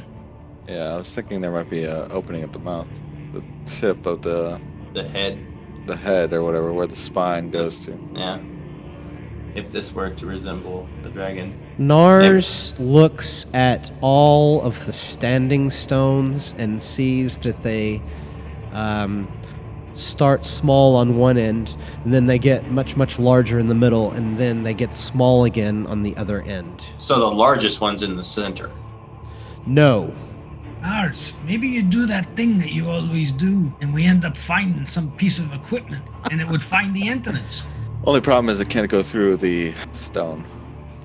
I'd have the same thought, though. I say we just go to the base and we just walk around the hill, see if there's any sort of entry. The party makes its way down the hill and does a perimeter check.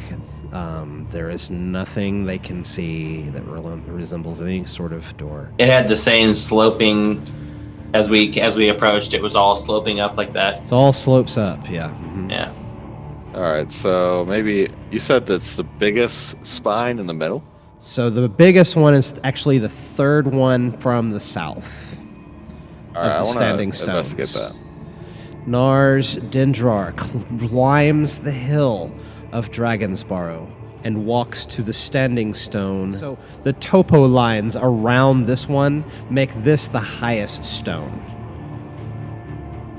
Got it. And roll an investigation check. Come on, third natural 20. Oh my god! No, I'm just kidding. 14.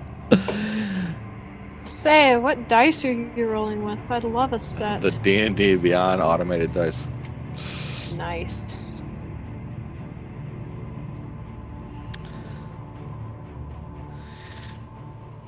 You think that you can see a doorway, or what looks like the side seal of a doorway around this stone, around the ground.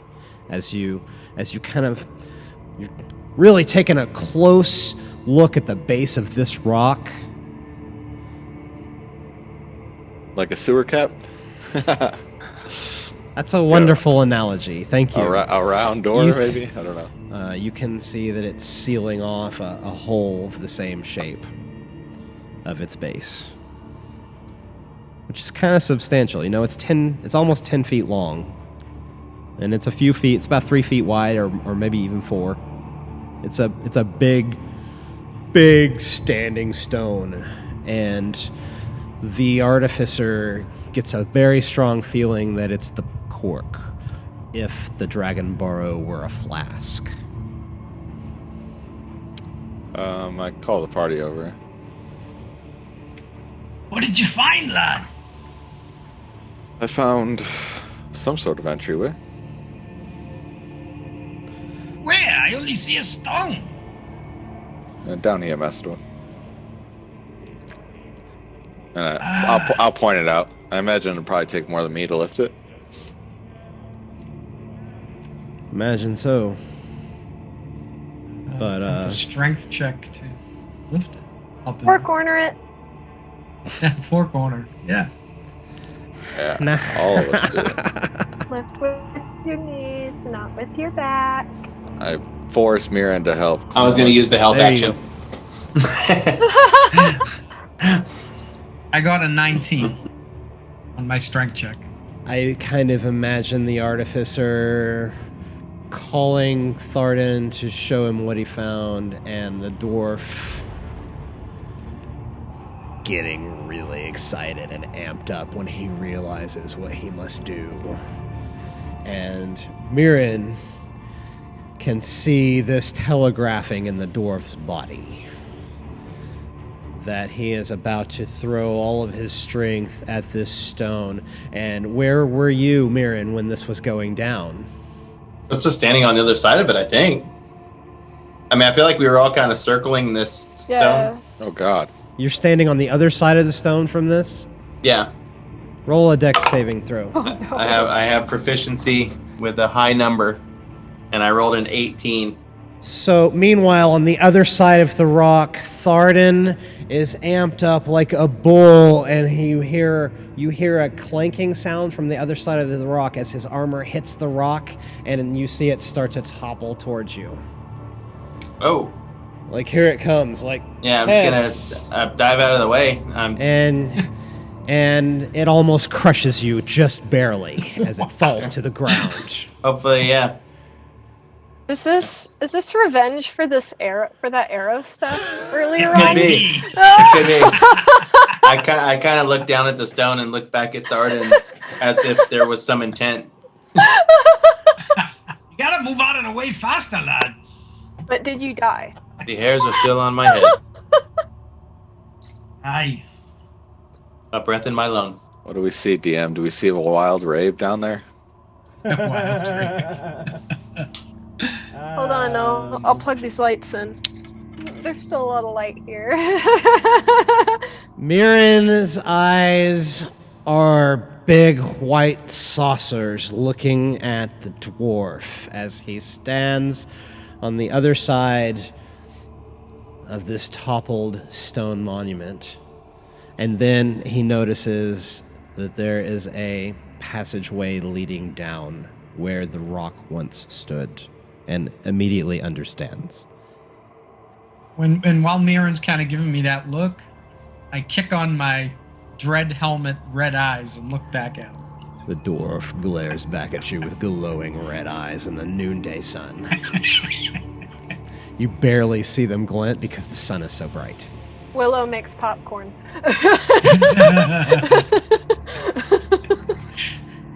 We've got an air popper just like it in our utility kits, right? Just for fun.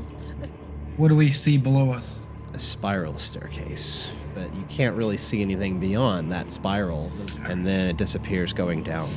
Are we ready to go down? Who's going to be the first to desecrate this? I think we've already desecrated it, and I look right at Thardin.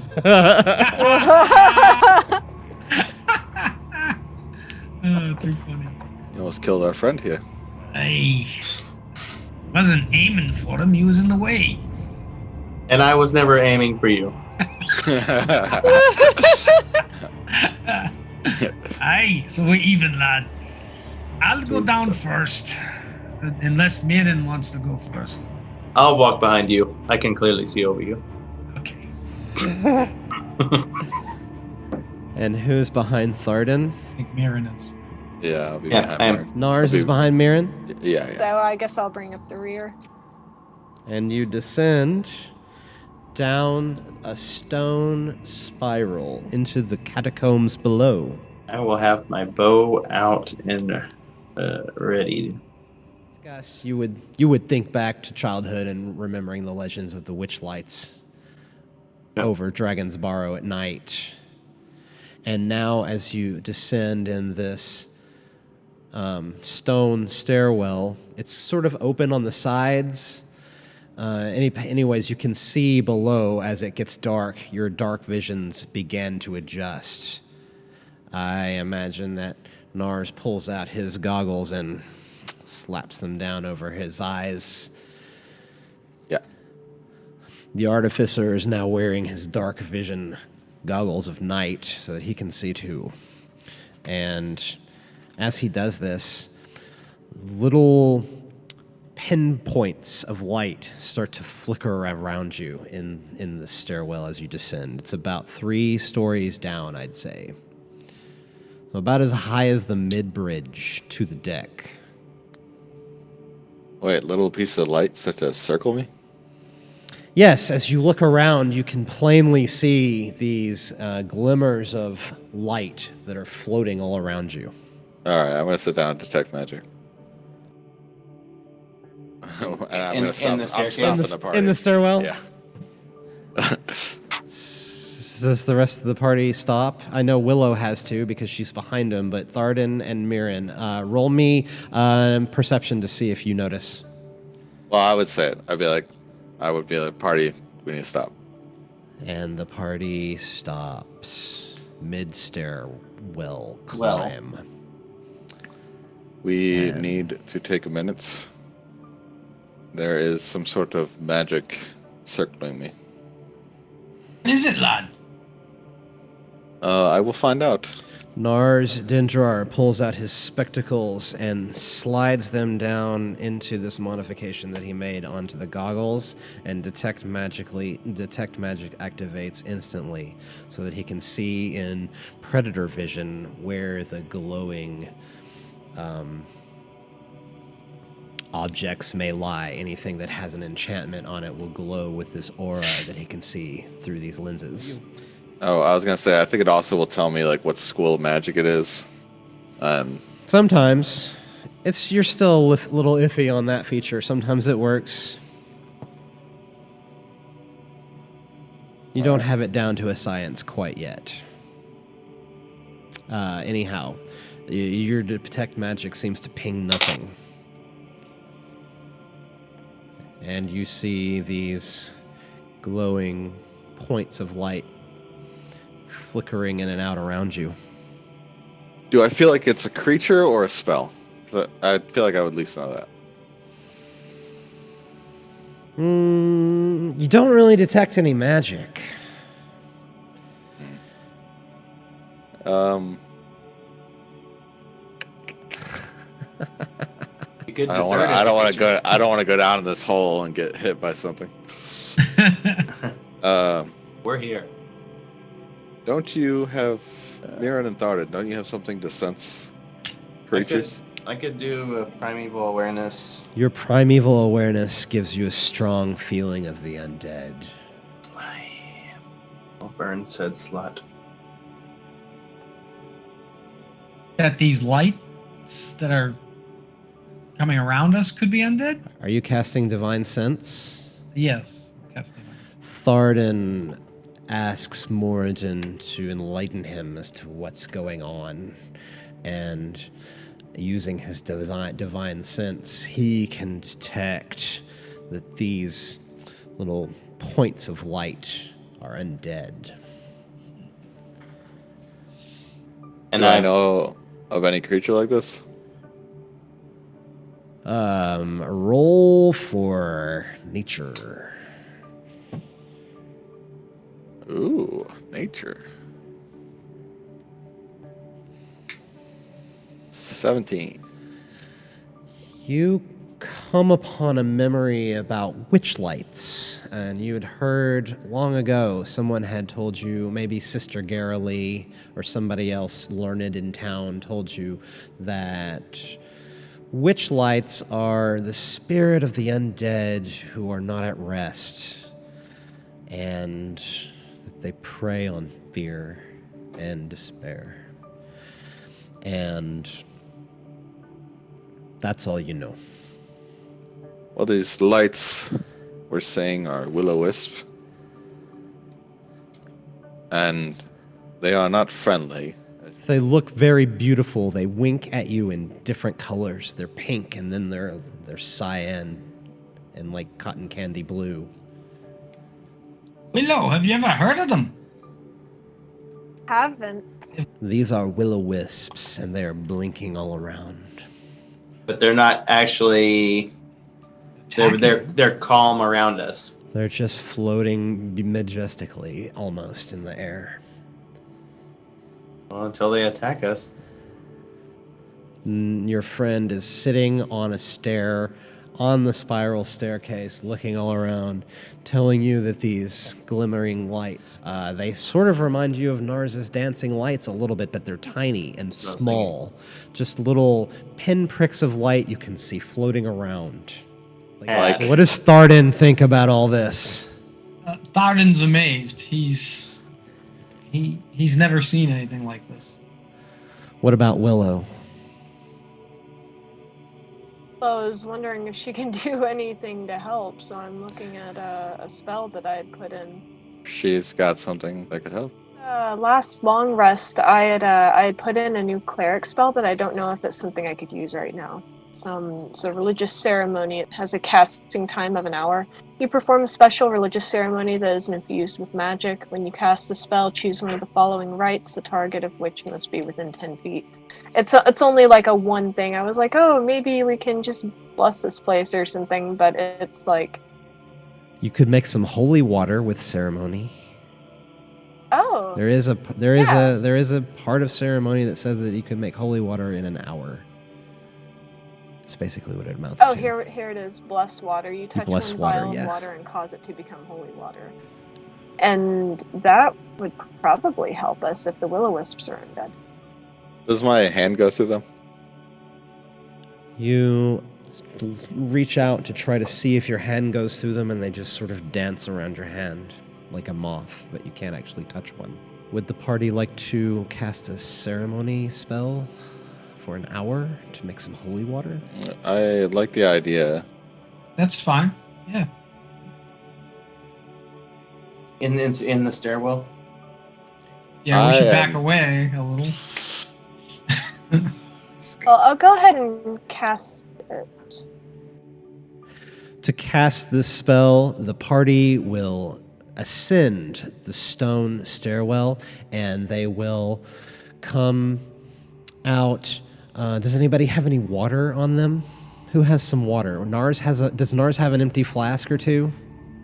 Mm-hmm. Yeah. Empty vials. I've got a mess kit.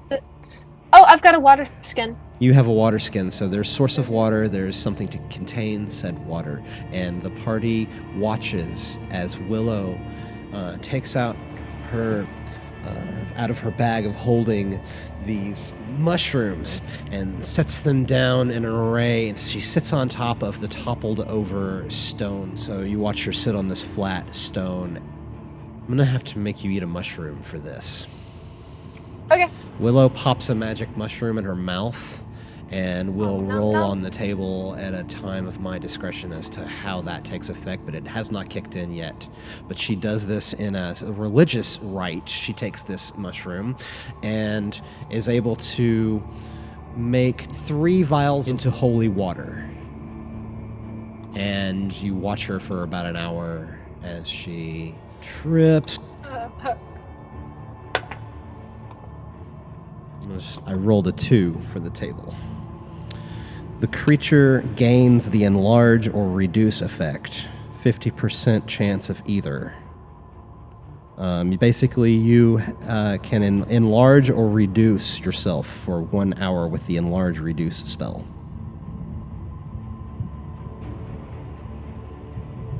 Well, you could be really big in this catacomb.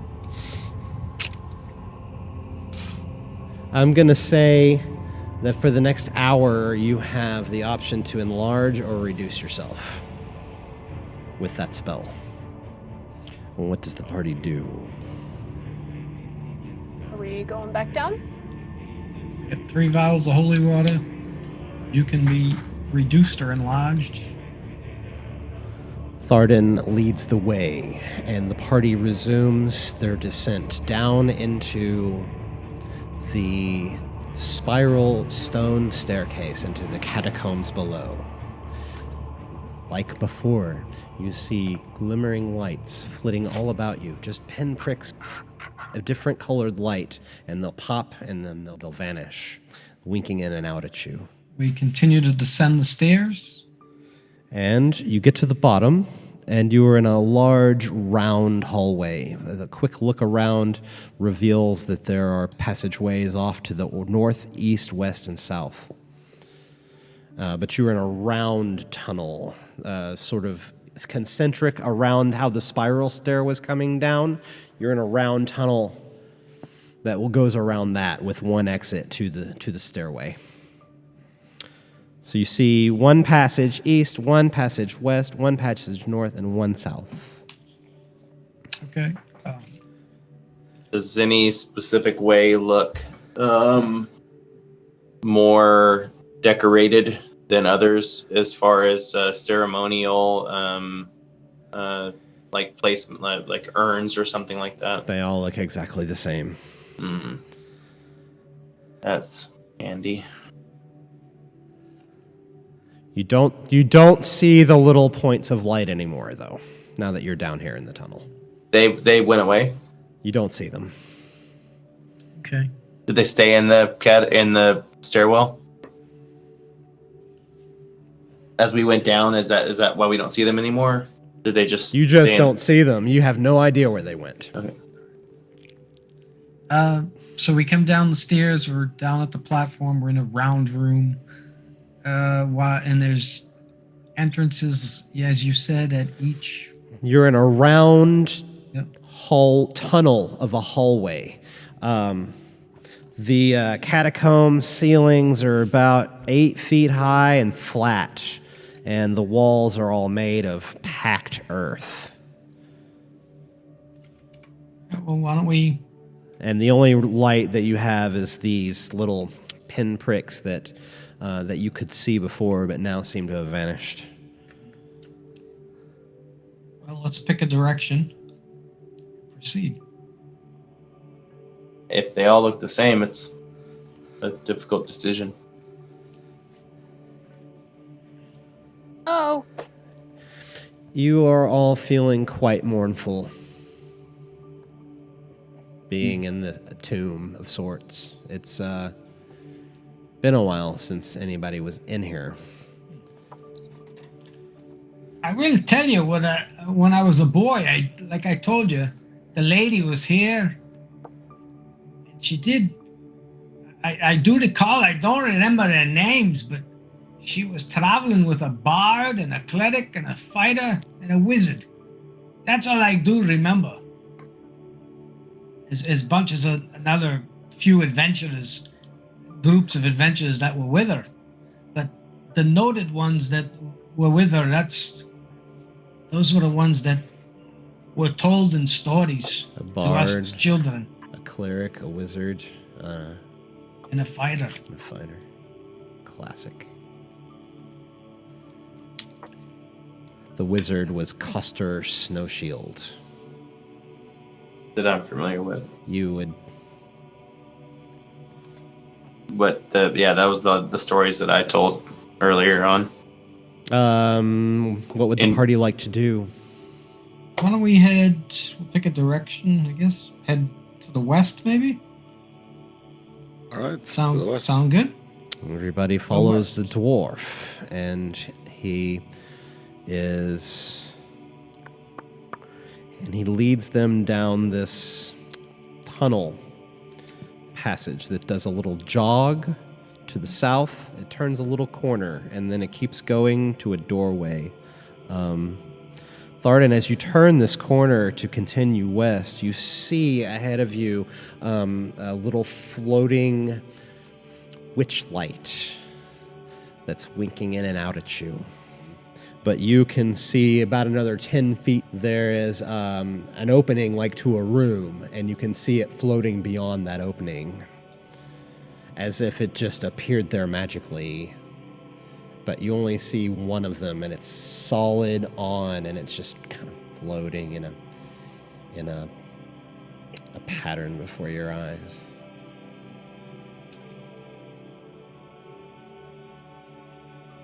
I look back and I tell the party, "Come forward. Just floating in the entryway. If I had my way, I'd attack them, but they." What do you do, Thardin? Are you just going to stand there and talk about it? Or take action? I move forward. Yeah, what? Wait. As Thardin steps forward, you hear a pressure plate depress. Aye! And the floor is suddenly gone. Is he falling? He falls. Ooh. I cast Feather Fall on him. Yep. Slowly go down, but he can adjust and safely. As a reaction, the Artificer catches you as you begin to plummet. My way down. Yeah, you just float down as easy as a feather. Anything on the bottom any when rope? I land? Just some spikes. Just some spikes. Actually, they're swords, and they're embedded deep into the earth by the hilts, and where just their blades, their business ends, are sticking out. And there's 3 of them, and you can quite easily maneuver and not become stabbed as you hit the ground. You're 20 feet deep, and you're standing in this pit with swords embedded into the ground that you were to fall on.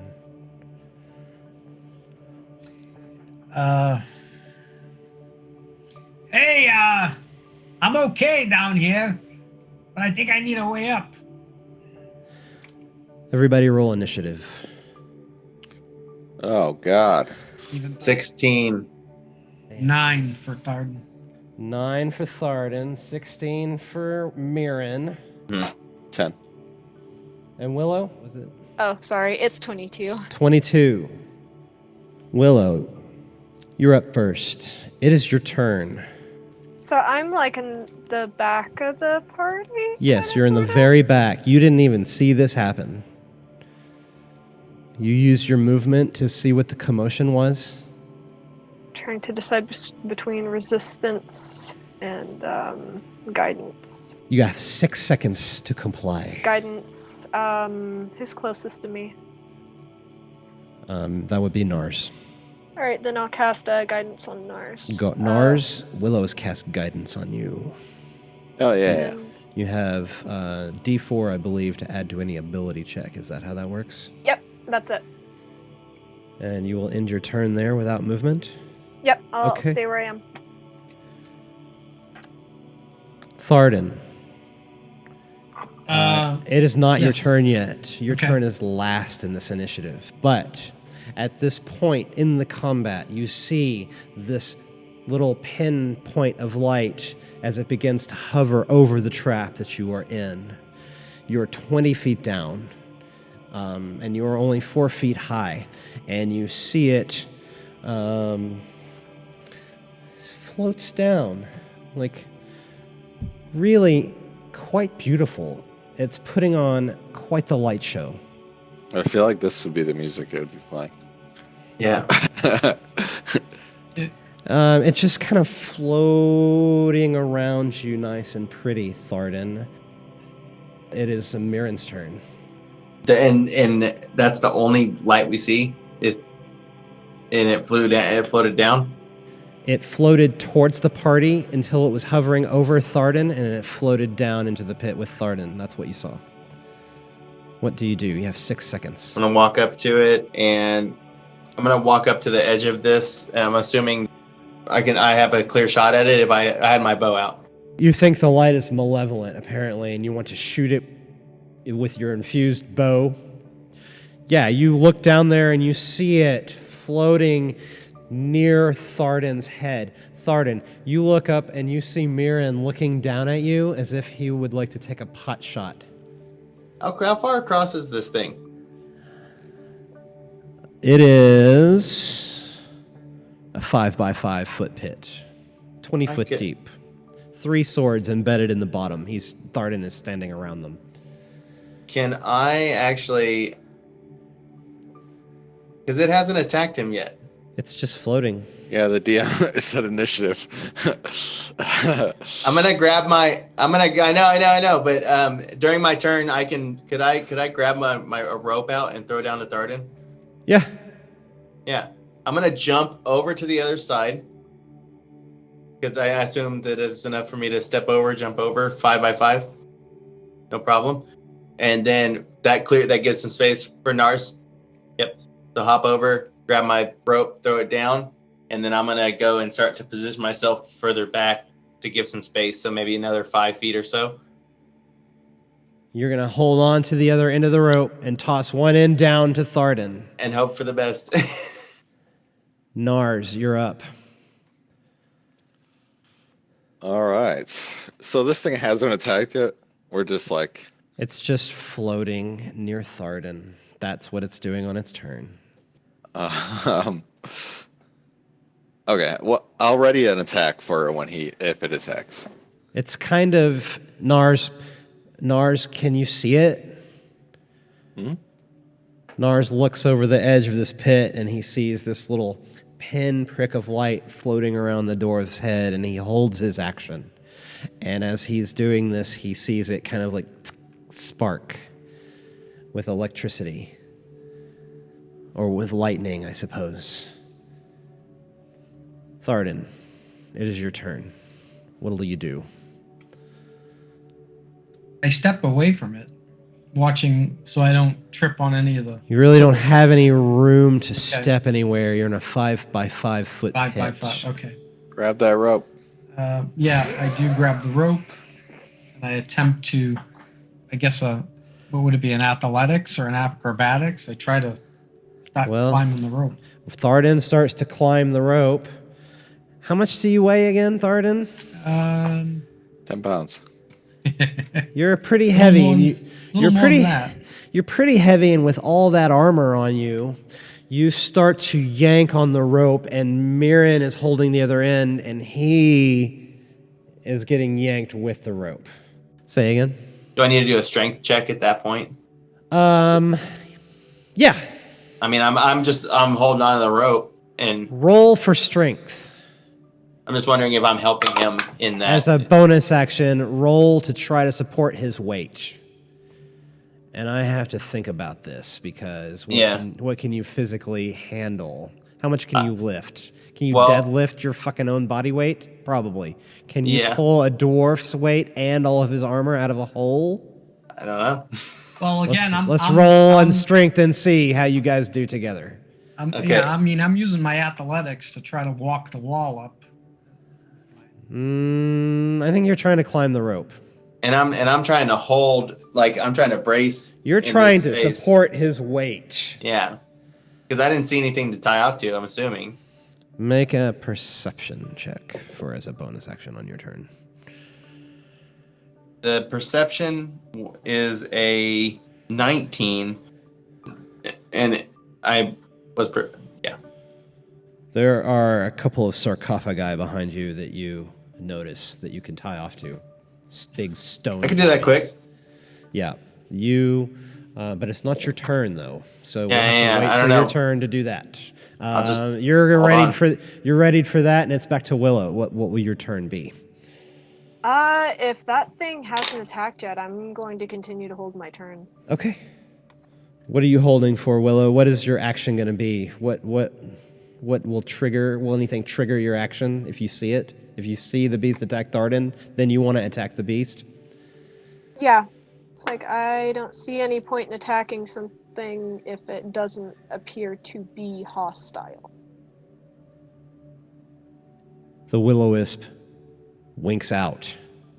Myrin, it's your turn. Actually, is Feathersfall still up? How long does it last? What is its duration? Because this is 1 going to make it minute. a whole lot easier to get him out. Yeah, if he's light like that, I don't even need to do anything. Yeah, actually, yeah. It's 1 minute. Myrin's able to pull him out on this turn. You don't tie off to anything. You just yank him out on your turn, and now it is Nars' turn. You don't see an enemy, but you are still in initiative. I'm going to stop holding my action. Yeah, I'm not going to attack him. I'm just going to hold my... I will try to get over the hole, if I can. Is it big enough to just leap the hole? Or just step over it, or what? It's 5 by 5 feet, so you could probably leap across it.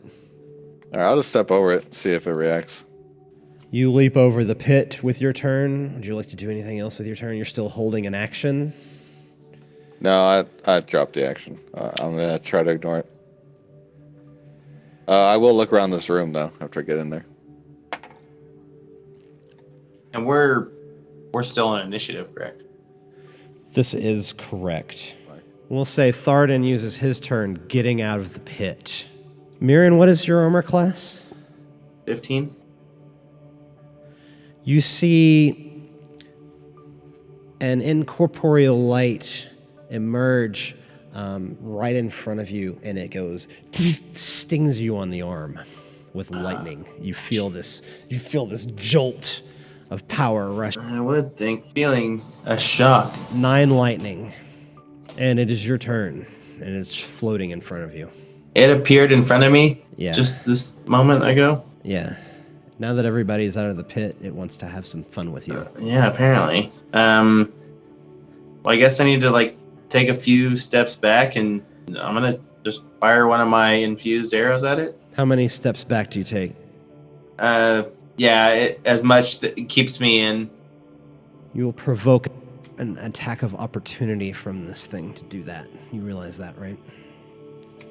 I guess I need to disengage. I use my action to disengage. Nars Dindrar is up. I'm going to look around this room. Roll perception. What you want? Go ahead. Perception? Yeah, go ahead with your perception roll. It's only going to be a 9. That's okay, because you have this magical set of spectacles, and you had cast Detect Magic, and as you look into this room, you see 2 sarcophagi, these big stone. They have these heavy lids, but they don't look like they're more than a foot thick of stone. And around the lid of the northwest one, you see a glow from your Detect Magic. Oh, Okay. I head to that, and then I use my action to open it up. I am a man on a mission. These are the bones of Coster Snowshield Ooh. in this sarcophagus. Give me all the stuff. You see a glowing necklace. Alright. I will take it off his corpse. You saw that glowing magical aura, and on your action you have gone to the northwest one and flung open the lid and seen that this necklace is in here. It's glowing. All right. And you take it. Okay. And that is all you can do on your turn. Thardin, you're up next. So I'm on the same side with Myrin, and I pat him on the shoulder. thanks, lad, for getting me out. And I yell to Nars, thanks for whatever that was you did. You saved me life. You can see this point of light just floating around Myrin as you talk. Similar to what it was doing to you down in the pit. It's just floating around him. Did he see me get shocked? I see him get shocked. Roll a perception check. 4. You didn't notice. I step by Myrin and I look into the room.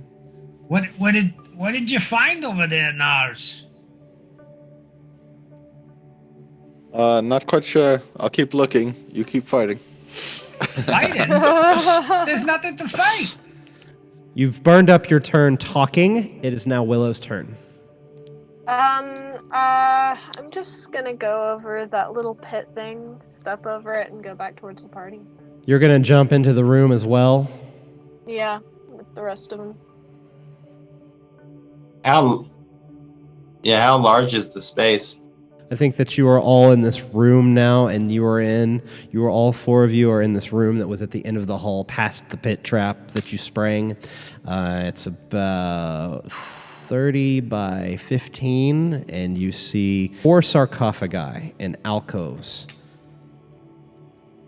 and these 2 big stone pillars in the middle. There are alcoves in the north and south walls, and there are 4 stone sarcophagi.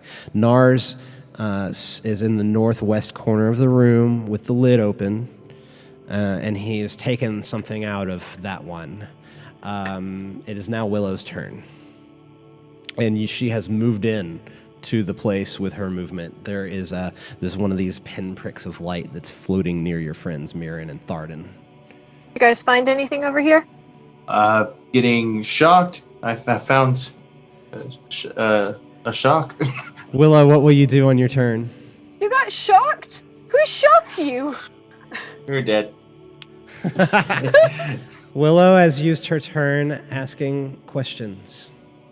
I was trying to figure out if I could clear that jump. Tell us, Willow Wisps, leave us alone. As she asks her question, and she jumps over and comes in and sees what's in this room, and she's like, "Hey guys, what's going on?" This point of light that's... Where are you all standing, by the way? You're on the north end of the room. There are these 2 big pillars in the middle, and there is a point of light floating near Myrin, and it shocks the shit out of him. And my natural reaction was to get away from it so that I can shoot the shit out of it. And I'm just waiting for said opportunity. Let me roll your damage real quick, and then you'll have that opportunity. I got damaged again? Damn it. You take 3 points of lightning damage. Okay? And it is your turn. I didn't get away from it. It's right by you. Just came in. I mean, I thought that I used my movement on my last turn to move away from it. Yeah, it floats towards you as you move. Son of a... Did any of us notice and get shocked the second It has movement as well, Myrin. The hell did I do? It seems to be... The rest of you are looking at Myrin kind of dancing around, doing fancy footwork, trying to move. It's Myrin's turn, and he's just gotten shocked. I mean, I'm just going to try to shoot at it at disadvantage at this range. Go ahead and roll at disadvantage.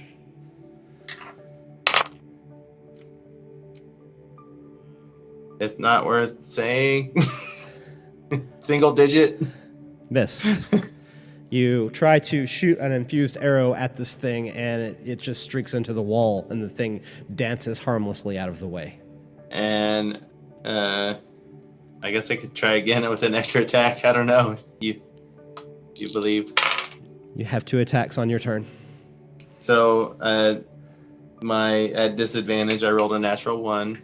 Oh, shit. You know what that means. No, it's Thardin's getting another arrow in the back. Maybe. It depends on this as to what happens. You might get another extra attack if you get a 6.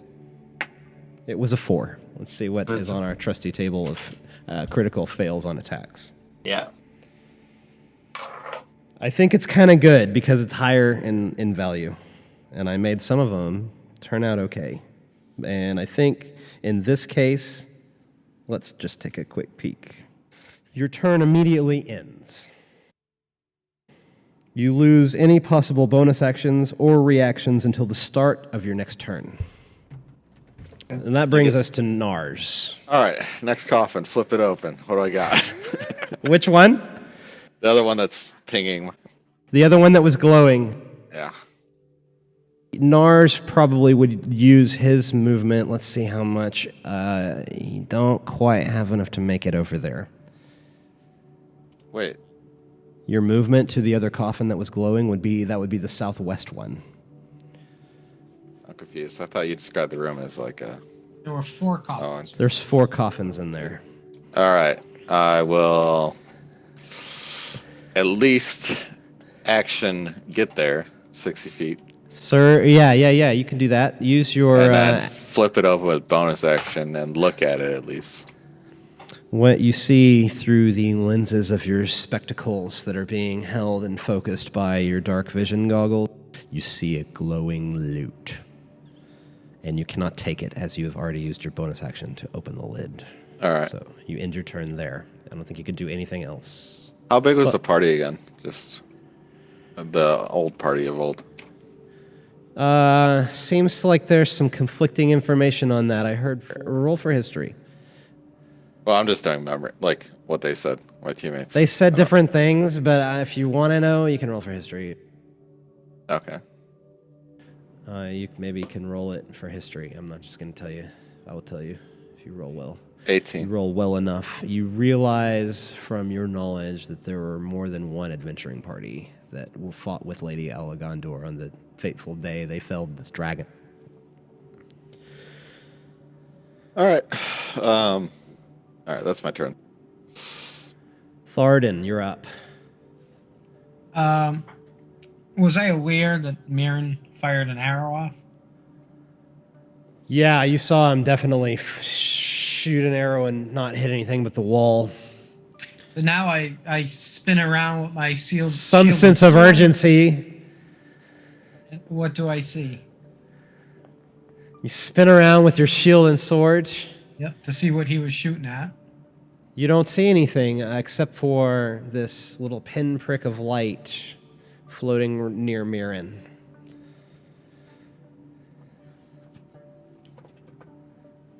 I think this thing wants to talk to us, lads. It just keeps floating around.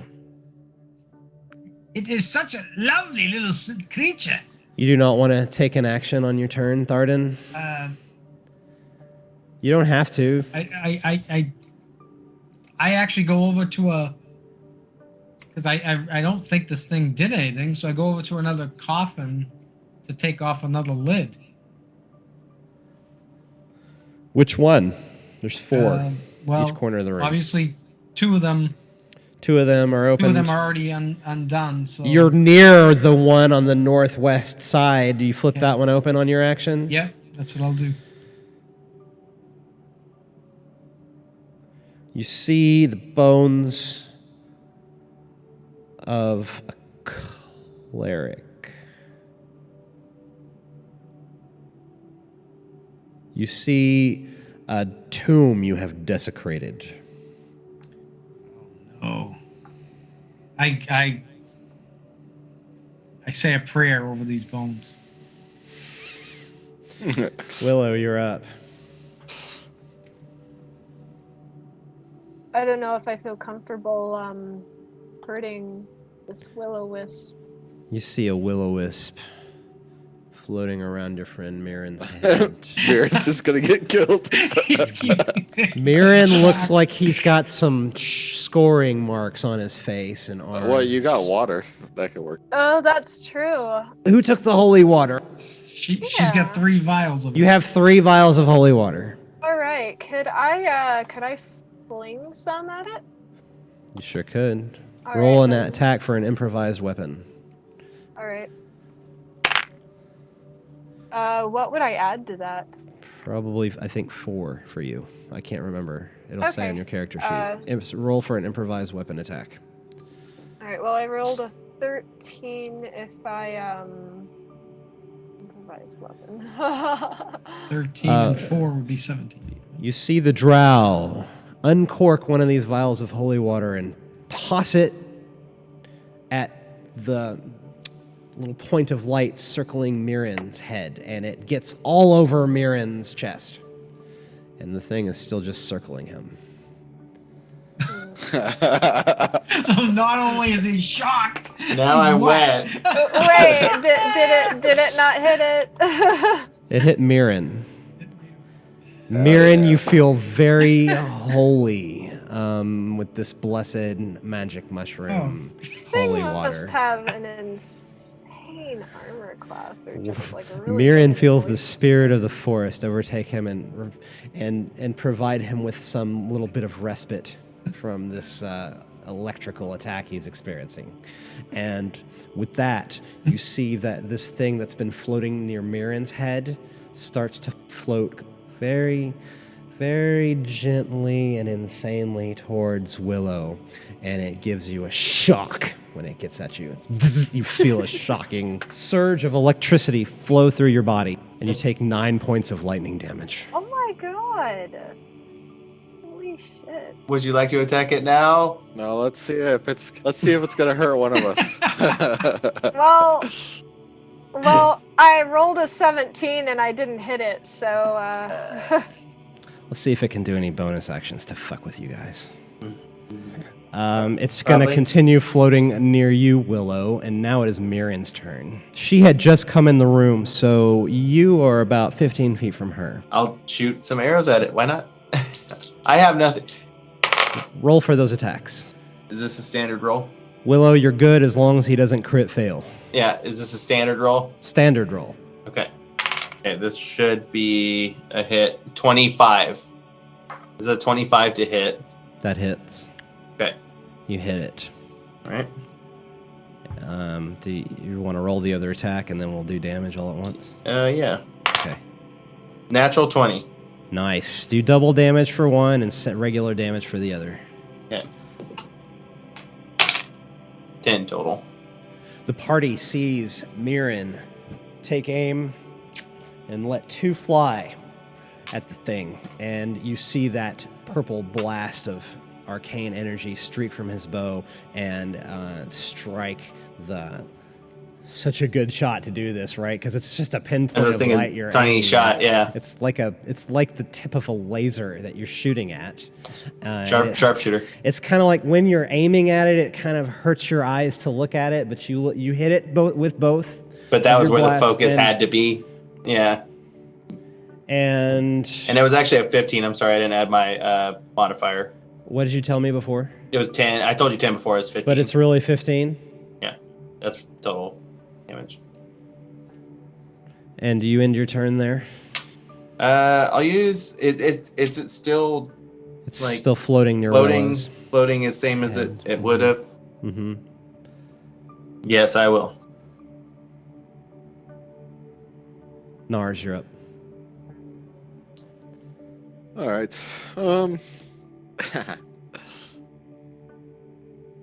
Can I use an action to give Myrin a potion? Like force Yes. it down his throat. You sure can. I think you have the you have the movement to get there. Yeah, Alright. you can do that with your action. I will do that. What potion are you giving him? Actually, screw it. Myrin, how you looking? You look fucking beat up or what? Not as much as you would expect, but I have taken some. I would say don't worry about me. Let's get this thing. All right, I'm gonna fire at this thing. I doubt I'm gonna hit, but let's see. Roll for that attack. We're gonna go with Firebolt. Oh yes, great, natural one. Get that table back out. Here, I'll tell you. I got the table in front of me. I rolled a 2. Attack backfires and you harm yourself. Roll that firebolt damage and you take that damage. Nars, Dendrar.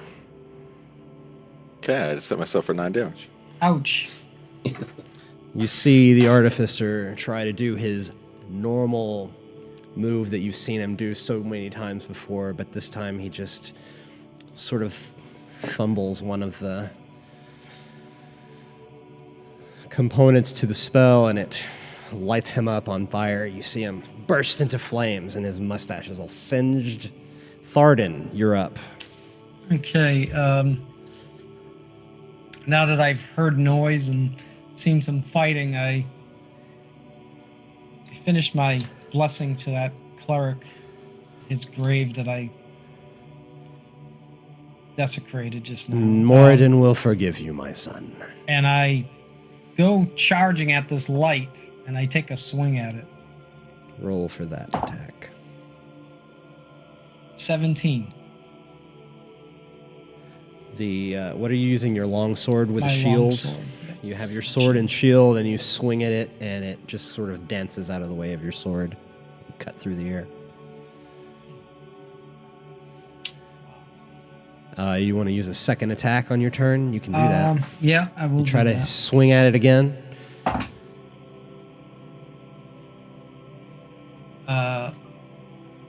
27. This time you connect. As you swing your sword, roll damage.